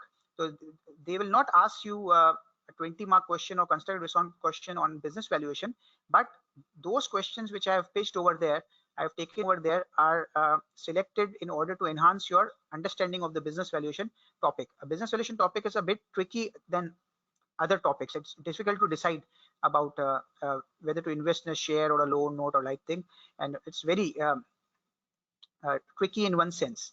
So it is important that you go through it. It's not a very long chapter. It is similar to cost of capital. Also, the formula will be very similar to those which we have done in the cost of capital area, but it is difficult to decide sometimes about the answers on questions. Okay, so students, take a 10-minute break.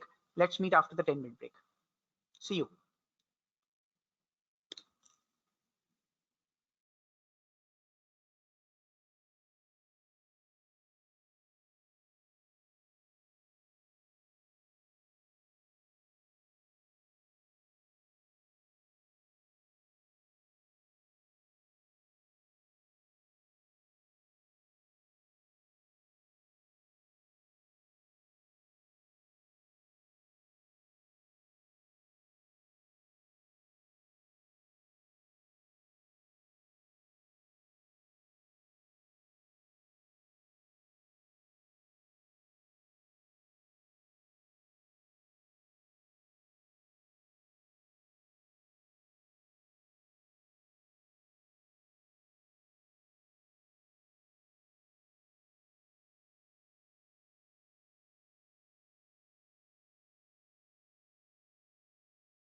Welcome back, participants. Let's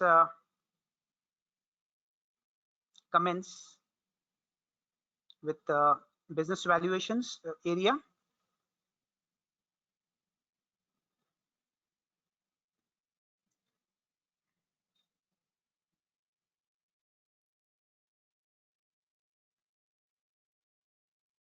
Okay, let me give you a brief concept of the business valuation before I move on to this section and questions on it. See, what do we mean by business valuation? Now, you feel yourself as an investor, that you are an investor and you either want to buy shares in a limited company, or you want to buy a loan note or a convertible bond of a company. So what price will you be able to pay, or you will be ready to pay for a particular share? This is the question. That suppose you want a 2% holding in a company. Now 2% is a minority holding, right? So you have to buy from the stock market. So you do have a price over there and you will buy shares from there, but is it worthwhile buying it or not? So suppose the share is of $17. So should you buy it at $17? Now you have to make an evaluation that whether it is whether the buying is valuable or not. You should buy or not. But suppose this was a minority holding. Remember, just a 2%. You're not getting any control over it. But suppose you want to buy 60% holding. In this case, you want to obtain control over it. And if the share is of $17, you may be ready to pay some more than $17. You may be ready to pay at $20 as well. Now it depends that what benefit you are going to gain from it, and as you will acquire control over it, you will be able to restructure his operations and bring the operations according to your choice. And the calculations for that, how much price you will be able to pay, you will make those calculations according to your wishes, that how you will run the company. But if you are buying a 2% share, your calculation will be based on the current management strategy. Now, in both cases, whether it's a minority holding or a majority holding, a substantial more than 50% holding giving you control in shares, in both cases, the most important thing is income of that company. If the company's prospects are high, right? So everyone is basically after profits. If it gives you better profits in future, you will be giving up better price right now for good profits. So it depends on the future prospects of the business. So what happens that you estimate the future cash flows from that company. Like in the 2% holding, you estimate that what the dividends are going to be. What is the growth rate of the dividend? So you will be using the dividend growth model to calculate the present value. So what is the dividend growth model? Basically, dividend growth model calculates the present value of the future dividends at a particular future growth rate. Sometimes we estimate the historic growth rate and apply it in the future, as you don't know the future growth rate. So we use the future dividends, which are the cash flows. Like in NPV, we calculate the present value, we calculate the present value of the dividends. So if the present value of the dividend is suppose $18 and the share is being sold at $17 in the market, the share is worthwhile. You will go for it. So this is the income method, the cash flow method. So the main technique in the business valuation is to estimate the future cash flows associated with the investment, whether it is shares or whether it is a loan or whether it is a convertible bond in which you are going to invest. If you are investing in a share, you will be estimating the future cash flows, like dividends will be the future cash receipts. If you are investing in loan notes, the interest will be the future cash receipts and the redemption amount will be the cash receipts. And if you are investing in a convertible bond, your cash receipts will be the interest and the redemption value, either cash or the share prices, if you get converted into the ordinary shares. So these will be the cash receipts, the present value of which you will be calculating. So this is the present value technique, the cash flow technique. Now, the second technique which can be used is to assess the potential of the investment, that how good the investment can be, is the price earning ratio. So what you do, that you multiply the earnings per share. Now I have discussed the cash flow technique for a 2% company and for the 60% company as well. In case of 60% company, you will not consider the growth rate of dividend with the current management is carrying out, because the management will change once you get a 60% control. You will judge your own dividends, that what the cash flow is going to be in the future, what the dividends are going to be in the future. The question will tell you that once you get control, what will be the dividends and what will be the growth rates, and they won't be same as what are going right now in the company, because the current management will be running the company in a different manner, and you yourself will be running in a different manner. So the cash flows will completely change. But that will be the difference in the minority holding and the majority holding. But you have to calculate the present values in both cases. Okay. So in the minority holding, you will be calculating the dividend growth rate, and majority holding, you will be using the present value technique of the dividends. If the dividends are equal, you can use the growth model, and the growth rate is equal, you can use the growth model. Otherwise, you can use the individual present value technique, which you have learned in the present and NPV calculations. So it will come in the questions. Okay, now suppose that you want to know the prospects of the company. Multiply the EPS with the price earning ratio, or divide the EPS with the price with the earning yield. It's the same thing. Whether you divide the EPS with the earning yield, or you multiply the EPS by the price earning ratio. Earnings yield is reverse of price earning ratio. Price earning ratio is market price divided by EPS, right? And earnings yield is uh, EPS divided by market price. So but they are just upside down. So EPS divided by earning yield, or EPS multiplied by price earning ratio, will give you the market value of the company that the company can maintain, because the price earning ratio will be of a good company in the industry, or the average price earning ratio of the industry it will be. So suppose the average price earning ratio of the industry is 10 and EPS is $2. So 10 multiplied by 2 makes the price of the share 20, but currently the share is being sold at $15. What do we mean? Buy the share at 15, buy a majority holding and restructure the operations. So buy the share at 15, restructure your operations. In a year's time, if you get it better, if you improve the company's price will increase, and it will increase to 20, because the price earning ratio 10 means of the industry means in the same sector means that the companies are capable of at least maintaining the price or earning ratio of 10, which you are not maintaining.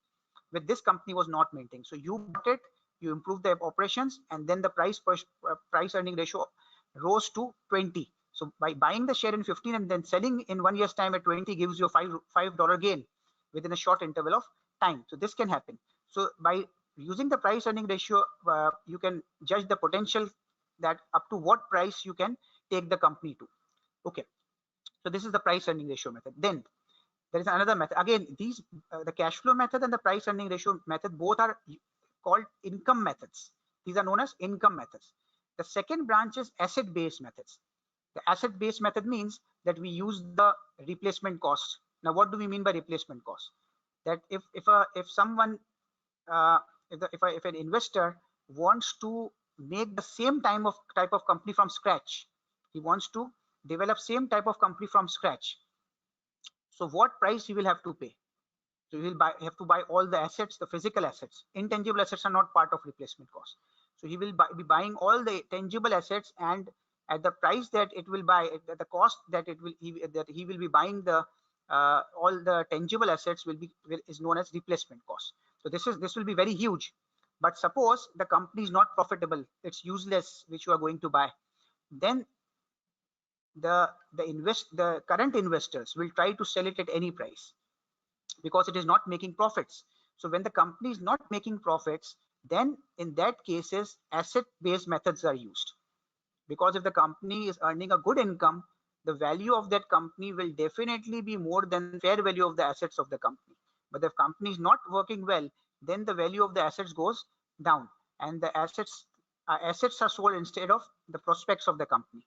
So in that case, the company will be sold at the net realizable value or the breakup value.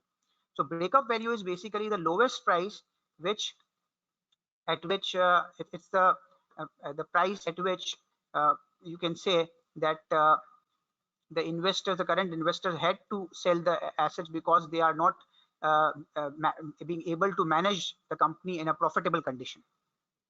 So that's why they have to sell it at that price, and this is no asset stripping. Okay. So now start doing the questions. I've given you a background of the asset valuation decisions. Let's start doing the question Loki. So please read the question.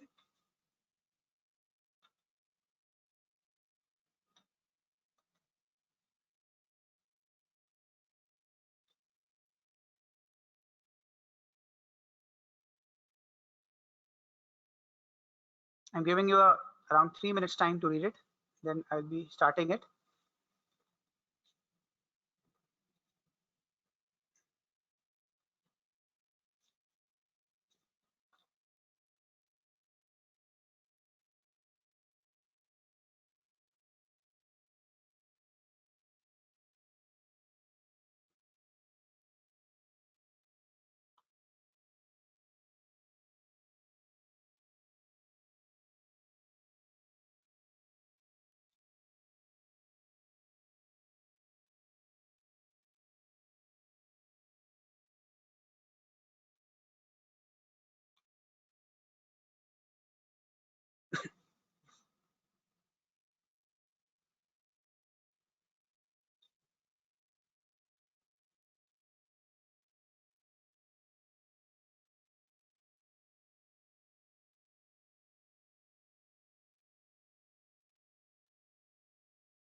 Okay.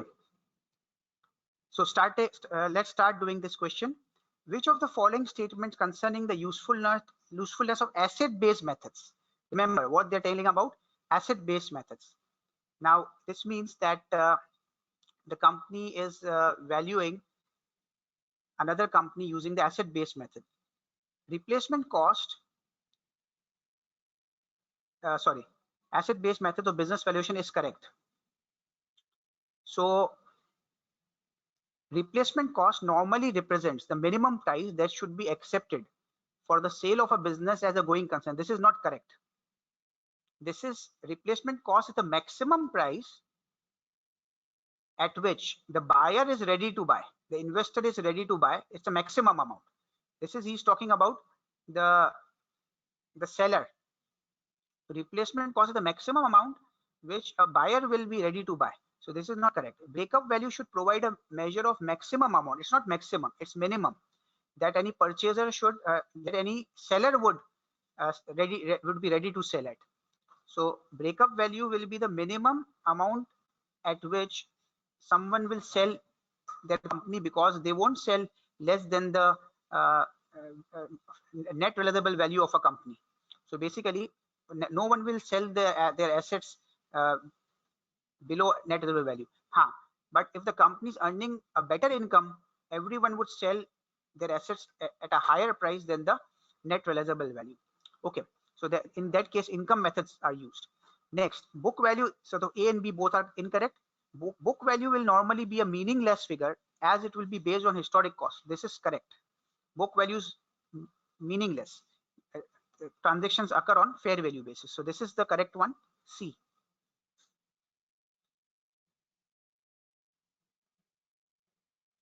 And D is also not correct, as it says asset-based methods give consideration to non-statement of financial intangible assets.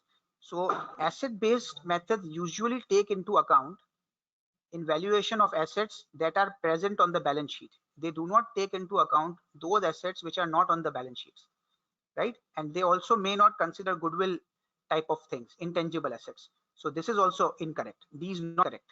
Asset-based methods do not consider these goodwill and all intangible assets and other assets which are not present on the balance sheet. But the income-based method do consider the goodwill and the income prospects and these type of things. Okay, now next point. Calculate the value of Loki PLC's equity to 2 decimal places. So over here in this case, what has happened that they have given you an ungeared beta. Ungeared means without any gearing, and you have to gear it. Like in the last class, we calculate the project specific cost of equity. This is of that type. So in this case, the debt to equity ratio is given for the gearing purposes, which is 1:2. We need the tax rate, which is 30%, and we need the beta, which is 1.2, and this is an equity beta.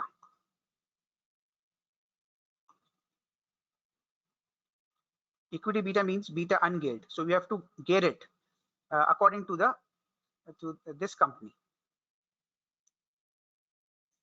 Q company. So I will gear it using that formula which I gave you in the last class. So let's use these figures. So this becomes beta asset is 1.2 multiplied by the equity value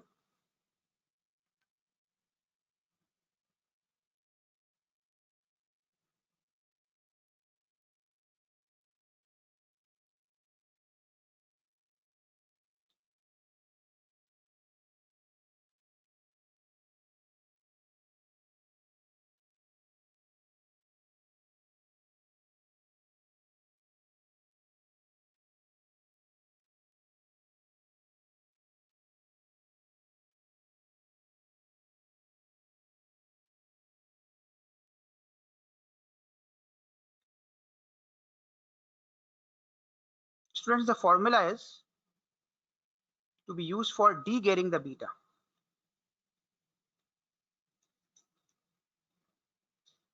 The formula is as follows: value of E upon E plus D 1 minus T. Let me explain you this question. What has happened that the Loki company is fully equity financed. Listen to me carefully. The Loki company is fully equity financed. It is ungeared, right? And the Q company is the proxy company, which is geared. Now you need to calculate the cost of equity of Loki company, which is ungeared. So what you need to do, business risk of Q company, the proxy company and Loki company will be same, right? But the financial risk of Q companies, according to the gearing ratio given, which is 2:1, right? But the Loki company is ungeared, so you have to de-gear the beta, ungear it. So we need to know the BA from BE. This BE is basically a geared beta. Q company is geared. So if you read the question properly, now we are calculating the ungeared beta. So 1.2 multiplied by E, value of equity of Q companies 2, divided by 2 plus the value of debt, which is 1, to 0.7 after deduction of tax rate. And this gives you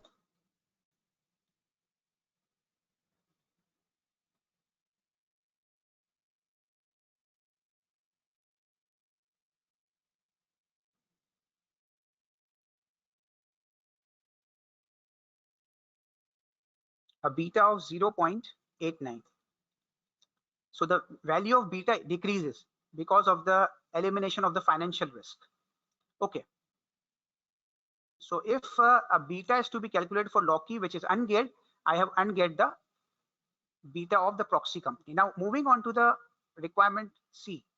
Calculate the issue price of Loki shares to nearest cent using the dividend growth model with a cost of equity of 14%.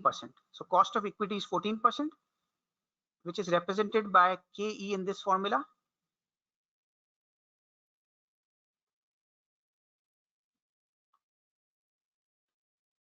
And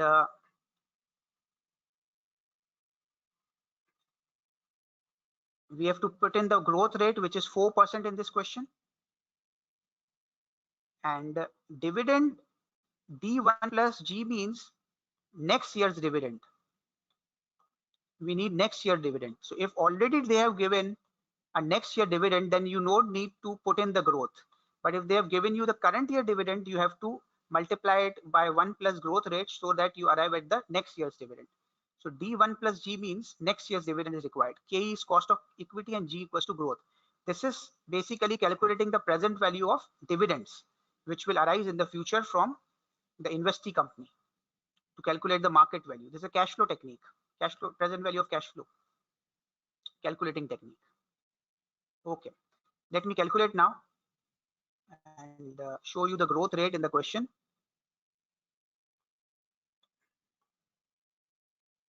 So you can see dividend next year is going to be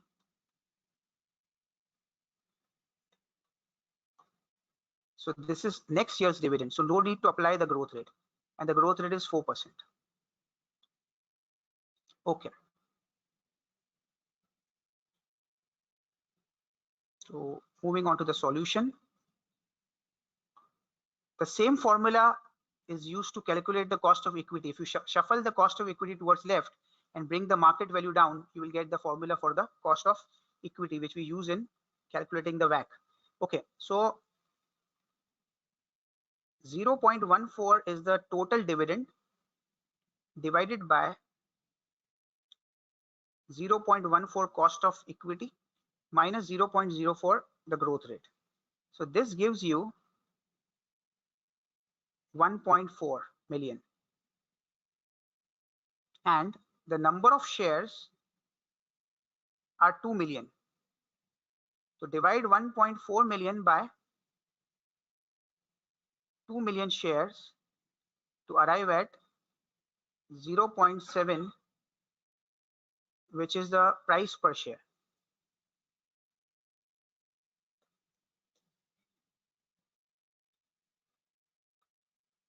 And this 1.4 million is value of the whole company.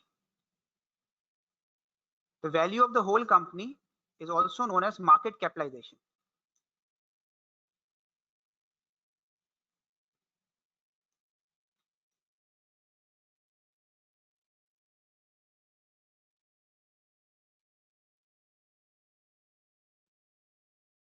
No, beta equity is a gate beta. Beta asset it should be. BA. BA stands for beta asset. BE is big equity beta. Equity beta is the gate beta. The Q company was proxy company, and they have given you the equity beta for proxy company at 2:1 ratio of debt to equity. The gearing ratio is 2:1. We have converted into BA, beta asset. Is it okay, Idrissa? Okay. Now, what is the market value of the redeemable bonds? Now, what should be the market value? I have discussed the market value calculation technique. So if you are buying a redeemable bond or a loan note or a convertible bond, what will you do? You will calculate the present value of cash flows associated with that bond, which is interest and the redemption value. So we will calculate the interest and the redemption value. So this bond is the redeemable bond is of 100 million and 5% is the interest. So what I will do, I will calculate present value of the interest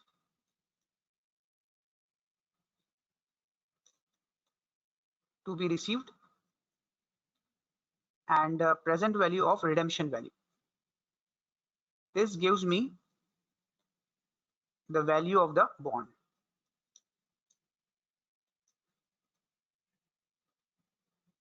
So in case of interest, the bond is of $100 usually, and multiplied by 5%, which is a coupon rate, gives you the interest. And this bond is for 4 years. So take an annuity fraction and the rate of return is 6%. Okay, let me make the chart like we make for calculating the present value. This will occur from 1 to 4, and present value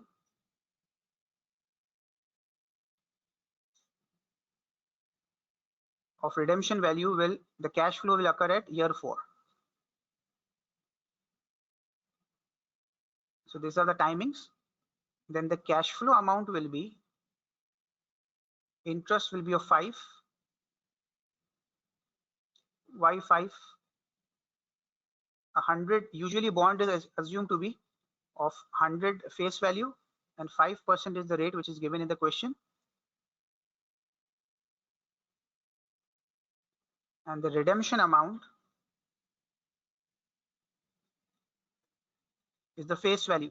There, if the redemption amount is different, and if it bears a premium above the face value, they will mention in the question.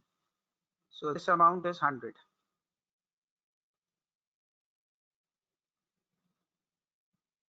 Now multiply this by the present value fraction. So present value fraction, I'm taking annuity fraction over here because cash flows are equal. So present value will be calculated at 6%, which is the required rate of return.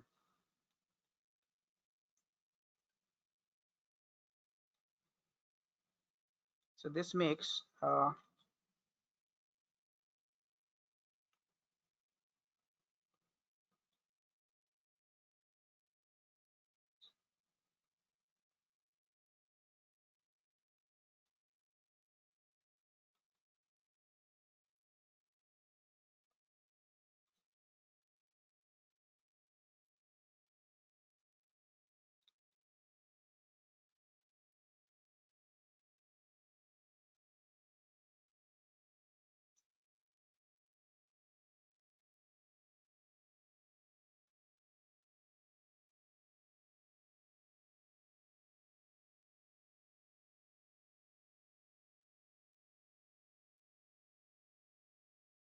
so there you go.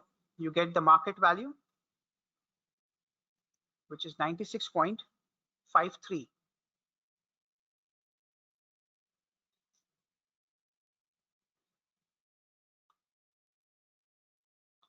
Using the cash flow method. Okay, now please read the question E.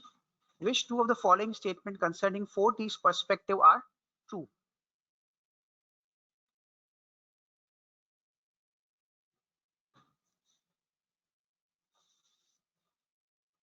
Which two are true?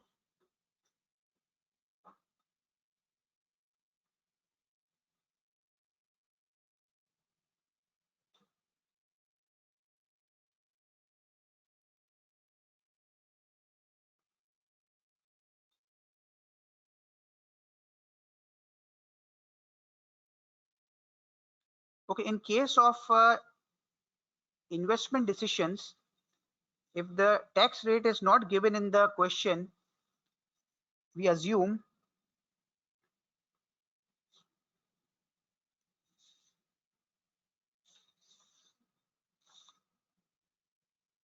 in a business valuation question, we assume that interest income is not taxable. That's why we do not take taxes in the calculation. But in weighted average cost of capital, usually you would be given the tax rate. So in weighted average cost questions, we use the tax shield for the company. Over here, it may be that the buyer is not a company; it's an individual investor.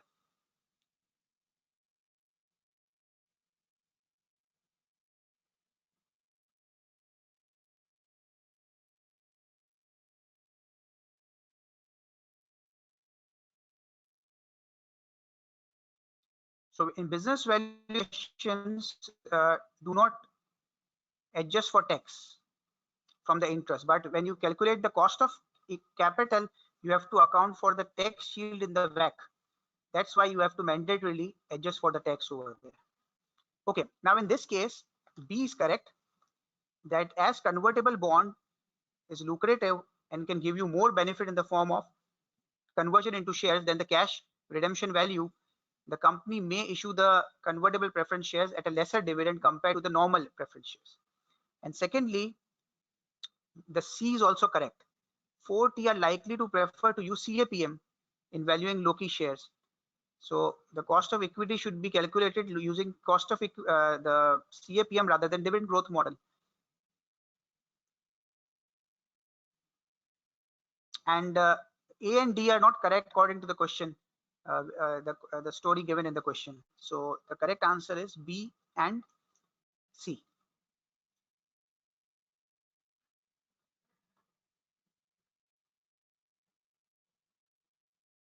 Now, question number 5. Please go to the question 5.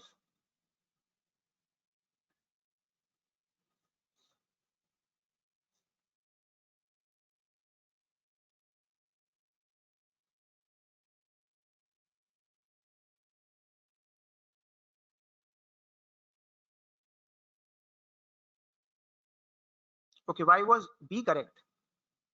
B was correct because they are saying that the dividend in case of a convertible preference shares will be lower compared to the normal preference shares. So what happens that in a convertible preference shares, there is an option by the time of redemption that the investor can convert into the ordinary shares. And usually the price of the ordinary shares is higher than the cash redemption value. So he goes or exercise for the shares redemption. So he gets a better value. So if you are giving a better amount by the end of the life of the bond, you can reduce your dividends. So when you reduce your dividend, your cost reduce. Okay. Now one of the participant is asking that why is A correct? Why is A not correct? So A says that 4T's investment in the preference shares will have the lowest risk out of 3 methods of finance offered due to the option to convert. Ordinary shares will be more expensive. Na? How can preference shares be more expensive? The most expensive is ordinary shares because it is equity and it is most prone to the uh, fluctuation in profits due to the fluctuation in dividend and market prices due to the fluctuation in profits. Otherwise, the rate on the preference shares loan notes are fixed and they are predetermined. There is no fluctuation, so they are less risky. The most risky is equity, then the preference shares, then the loan notes. So it's not the least risky.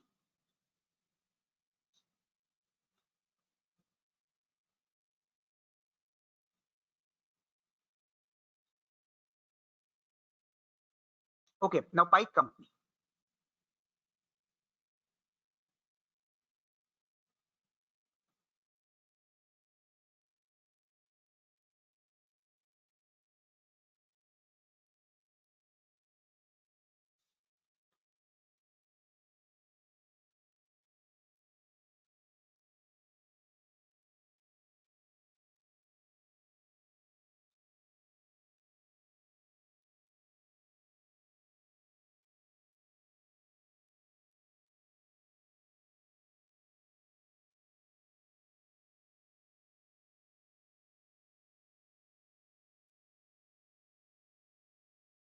Okay,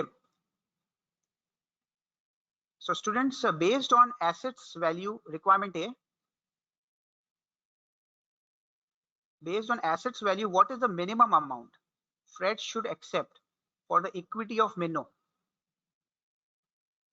What is the minimum amount that he should accept? So minimum amount, remember, will be asset based. Replacement cost will be very high. Replacement cost will be the purchase cost of making this company. So no one will sell at net book value of equity. This cannot be correct.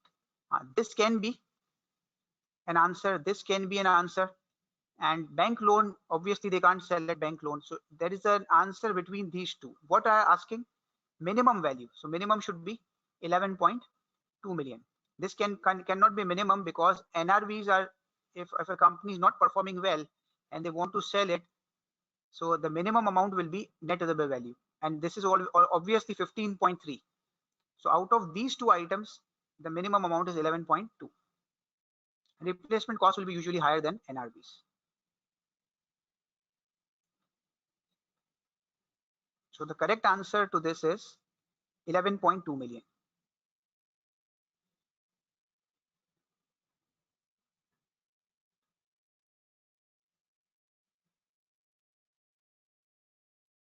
This is answer C. Now, requirement B, calculate the market value of Mino company using earnings. So what do we mean by earnings? They are asking to calculate on the basis of earnings per, price earning ratio. So the price market value of a company on the basis of price earning ratio is equal to EPS multiplied by the benchmark PE ratio. So over here, they have not given you market price per share. If they have not given you market price of share, then you can use net profit multiplied by benchmark price earning ratio. Benchmark price ratio, as I said earlier, will be of a good company or an average company in the industry, or it will be an average of the whole industry's price earning ratio. So this is to judge the potential of the company, that what shall be the price of a share, but in fact it is not. Okay. So in this case,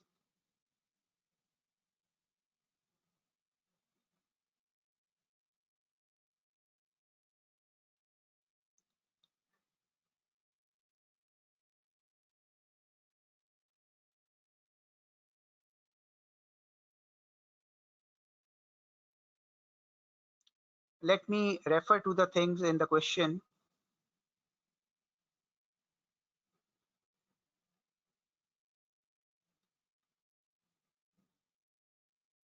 Please read this part, statement of profits. This is Mino company statement of profit. So this is an income based measure. The profit after tax was 7 million and it is expected to grow by 3%. So if you are predicting a price, you won't be using this price. You will be using 7 into 3%, which will be the next year's price, which is going to sustain in the future, because that's historic price, historic profits. So you're using a sustainable profit. Now, despite owning and running the company, Fred Mino does not take a salary, preferring to take money out of the business. So this profit is not correct because there was no salary of this person, right? So he used to take high dividends. Pike PLC estimate that it will need to offer a salary of 1,000. So once Mino is sold, they will have to pay salaries of 1 lakh, and on salaries they will have to pay tax as well. So they will be able to save some tax of 30%. So the net salary will be net, at one place the expenses will increase and the other place the tax expense will decrease. So the net expense will increase by 70,000. So the next year's profits are going to be increasing by 3% due to the growth. And secondly, the expense will increase by 70,000 due to the salary. So what will be the net profit? We're taking the profit for the next year in case of predicting the target company.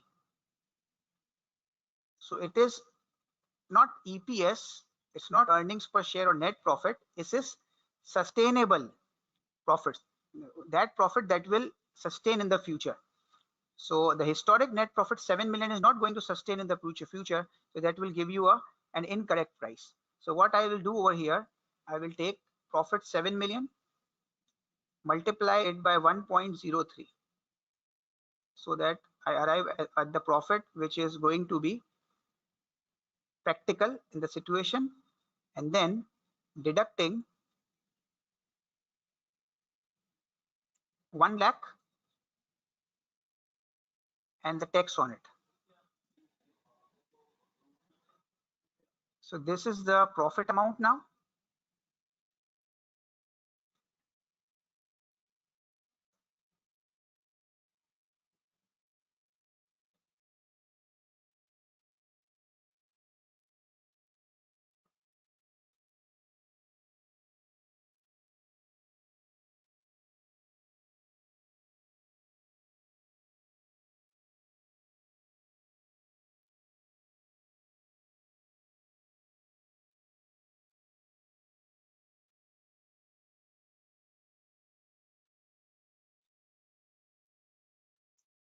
And now calculating the market value. So multiply 7.207 multiplied by the benchmark price earning ratio.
So 7.14 is the profit multiplied by the price earning ratio. Benchmark price earning ratio has been given over here in the question. This is 7. Trout Company, a quoted advertising agency with similar gearing and growth prospects. You may know company. So similar companies price earning ratio in the market is 7. So either you'll be taking price earning ratio of the similar company or an average company or industry average.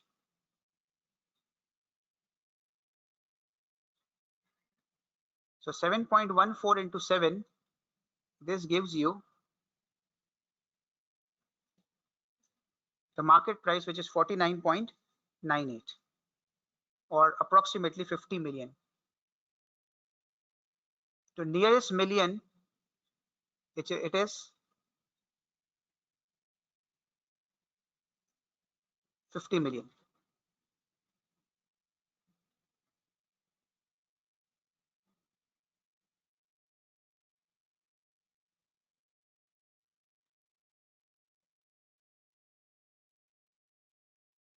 No, business valuation can't be a section C question. It's going to be a section B or section A. It can be a 10-mark question in section B and object type questions in section A. But I have taken some section C questions or as well in this handout in order to make you learn some to build your understanding. I'll be giving answers to it. I will share answers to it. So, and you have to work on it so that you can obtain a complete view of various things. Because obviously in doing scenario based and objective type question, sometimes we are not able to get the complete view of the situation. So there are 3 questions constructive type in this handout, which you have to do it yourself as a homework, but you must do it. They are very important questions. Okay, one more thing I want to explain in this topic business valuation is efficiency of markets. So remember, there is a very important thing that people in the market, the investors in the market, what level of information they have. So if they have a very good level of information and they have obtained all the information which have been communicated by the company and which is present and is publicly present in the market. So if they have all information, the stock market, by market we mean the stock market, the stock exchange, the investors in the stock market, we mean market by them. So the investors in the stock market, if they are well informed regarding all the communications and all the information which is present in the market and has been published to them, publicly available. So the market is said to be semi-strong form. It's a semi-strong form market. And remember one thing, and you would have noticed, you have observed that I will take 5 or 10 minutes more after the ending time of this webinar. So sorry for that. Every day I give you a 10-minute break and then extend the 10-minute time afterwards. So please excuse me, but it's for your benefit. I'm working for you people, working for you to get information, right? So I'll be also communicating you afterwards on the group as well. uh, I'll be indicating the important areas or important things, notes and formula, etc. on the group in the coming future. Okay, so but on the webinar I have just got a few minutes more now, so I'll be completed it. So there is an important area, the efficiency of the market. So one of the magnitude is semi-strong form, means all publicly available information, all published information are possessed by the shareholders. So you would have observed that whenever the profits of a company are published or dividend is announced, the share prices go up. So why do this happen? When public come to know about a good news, they feel that we are going to get an advantage in the future, so the prices go up. It's just like an expectancy theory. Now there can also be a market where people or investors in the market are not well informed regarding all the published information. That's a weak form market. They're not informed about, and they are behaving on the previously available information. So the share prices in the stock market will not reflect the very recent information which has already been published in the market. So this is a weak form market, but people are not that efficient. But there can also be a market where people even know the confidential information which the board people know only. The confidential decisions which have been made in the board are usually not communicated to the public unless they materialize and they feel that should be communicated. Otherwise there can be a big problem for the company. The company may struggle in that case. So if the market is in such a efficient level that they even know the board of directors decisions and the inside information, then the market is said to be uh, a strongly efficient market, a strong efficient market. Strong is said to be in the strong form. So there are three forms of the market: a weak form, strong form, and a semi-strong form. Usually we find a market in the semi-strong form, in which when things get published, then the market react and the prices of the shares are adjusted and the value of shares and the value of the business amend, it change. Okay, so please go through this area also. This is a very important area. Secondly, one more thing I want to tell you about the dividends, that what is the importance of dividend. So the dividends are very important, that the management of the company shall keep the dividend due smooth. If they keep it smooth and keep it a bit growing over the years, it's very helpful for the shareholders. They have certainty that in the future also a particular dividend will be paid. But if the management adjusts the dividend by much every year, sometimes they give a very high and sometimes very low dividend, the market prices of those companies do not behave well. Now there are two views in this case: the dividend relevance theory and the irrelevance theory. You have to go through it. This is very important area, dividend policy. So some people believe that it doesn't matter whatever the dividend is every year, because they are very well to do and they have a lot of cash to spend on, and they don't mind if they don't get a dividend every year or get a lower dividend in a year. They say that if the dividends are not given, the equity will be higher due to the higher retained earnings and the market prices will be higher. Obviously the market prices will be higher, so we'll be earning in the form of the capital gain, if not in the form of dividend. So otherwise they will earn the dividend and the company will grow because the profits will be reinvested in the business. But the other side is those people for whom the dividends are very relevant and they cannot live or they cannot survive without dividends. There are companies which depend on dividends to meet their administration and marketing expense. There are individuals whose only earnings are there, earnings for their living is dividend. So if they don't get dividend, they won't be able to survive. So if they invest in a company and they don't get a stable dividend, they won't purchase the shares. The prices of the shares goes down. Now one more view that I want to tell you, that there are several people in the stock market who do not understand what profit is, but they understand the dividend because they get cash. So they get happy when they get cash. Obviously, they don't know how to read the financial statement. So how they can make an understanding on the basis of financial statement and profit, that how the company is performing. So there are people who basically base the prices of shares on the basis of dividend only. This is the basis for judging the prices. Now, the people who understand, they should not base the judgment on dividends, because the company who gave a good dividend but they have not earned good profits, their prices should not be high. Let me repeat again. The company who pays high dividend current year, but they have not earned a good profit, they have paid out of the previous profits, out of the retained earning, their prices should not be high because they are performing poorly in profits. This is a view given by Modiglin and Miller, that Modiglin and Miller say the companies whose operations are good, their prices should be high rather than the companies who are giving a good dividend. So students, please go through this dividend policy chapter also.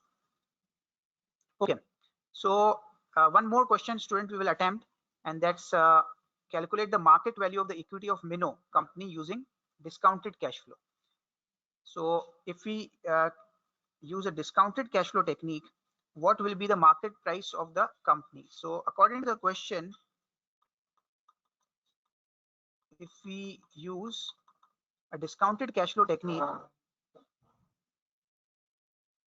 so you will find that they have given you a 6 million cash flow next year, and they have given you a WACC of 12%, right? And they have given you a growth rate of 4%, cash flow growth by 4%. So if you are to calculate the discounted cash flow like in NPV, how will you calculate? Now this is going to be an annuity, cash flow from next year, and per annum this will increase by 4%. So in this case, you can use the dividend growth model. This is something like dividend growth model, that the company will earn 6 million, which will grow by 4%. So D1 plus G divide by, but this is an perpetuity. Perpetuity means an indefinite time period. Dividends are also for an indefinite time period. So if they ask you for this method, the formula is,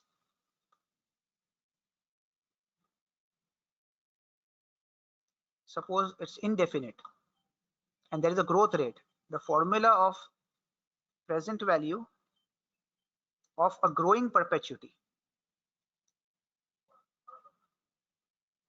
is cash flow, annual cash flow, divided by WACC minus growth rate. This is the formula for calculating the present value.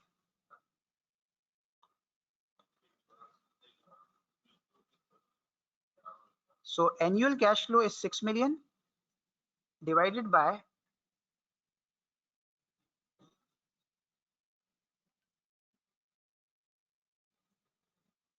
0.12 is the WACC minus 0.04. So as I said earlier, some people will find the price of a company, a value of a company, using that what cash will they be able to earn in the future from that company. So they discount the cash flow with the WACC. So 6 divided by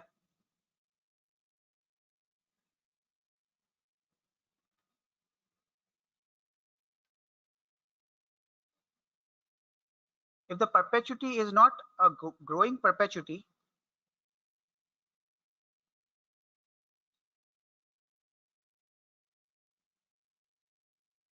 now they have a loan as well. So considering the loan,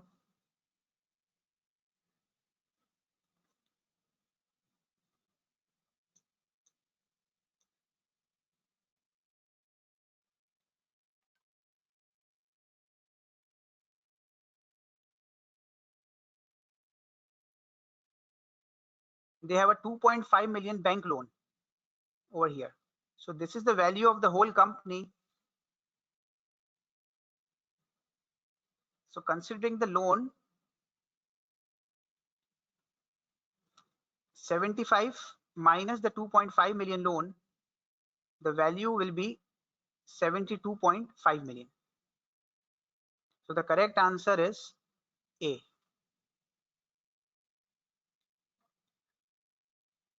Okay. So students, that's all for the day 5. Now there is a plenty of practice material for this business valuation on this sheet 5, and you will get the answers uh, very shortly. And I hope the workshop being conducted, the webinar being conducted was useful. And I thank ACCA for giving us the opportunity for this learning in the very crucial time when exams are very close. And in this short time, 15, it was although 15 hours, but I think we did a plenty of practice in this session, and a lot of topics were being covered. Obviously, we can't cover all the 100% topics in these short sessions, but we have covered almost 70 to 75% of the syllabus areas, and have done a lot of practice. So thank you again to ACCA and participants, to you as well, for attending this workshop and working very hard with me. And and I wish you all the best, that you people get able to properly achieve your study targets, and you get able to study properly, do the exam quiz, do the past papers, and read the examiner articles, go through the platform, working platform, and get used to the the scratch pads, and the various options on the platforms, the flagging option and all, so that you can get comfortable in the exams. And I hope you will invest proper time so that you can earn better marks and perform well in the exams. So wish you all the best again, and see you somewhere in the future as well. Nice meeting you. Goodbye. Allah Hafiz. Assalamu alaikum.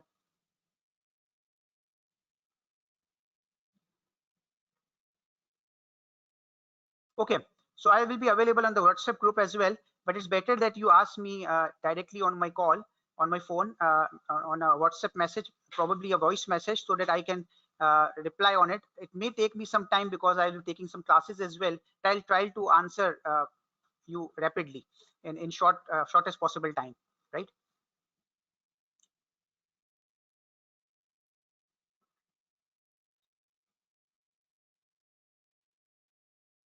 Okay, welcome everybody. Welcome. It was a great time with you people. Nice questions were being asked, and I really like the questions, and the level of questions were good at this point of time. You were asking a lot of people have asked a very good level of questions. Yes. Okay, see you.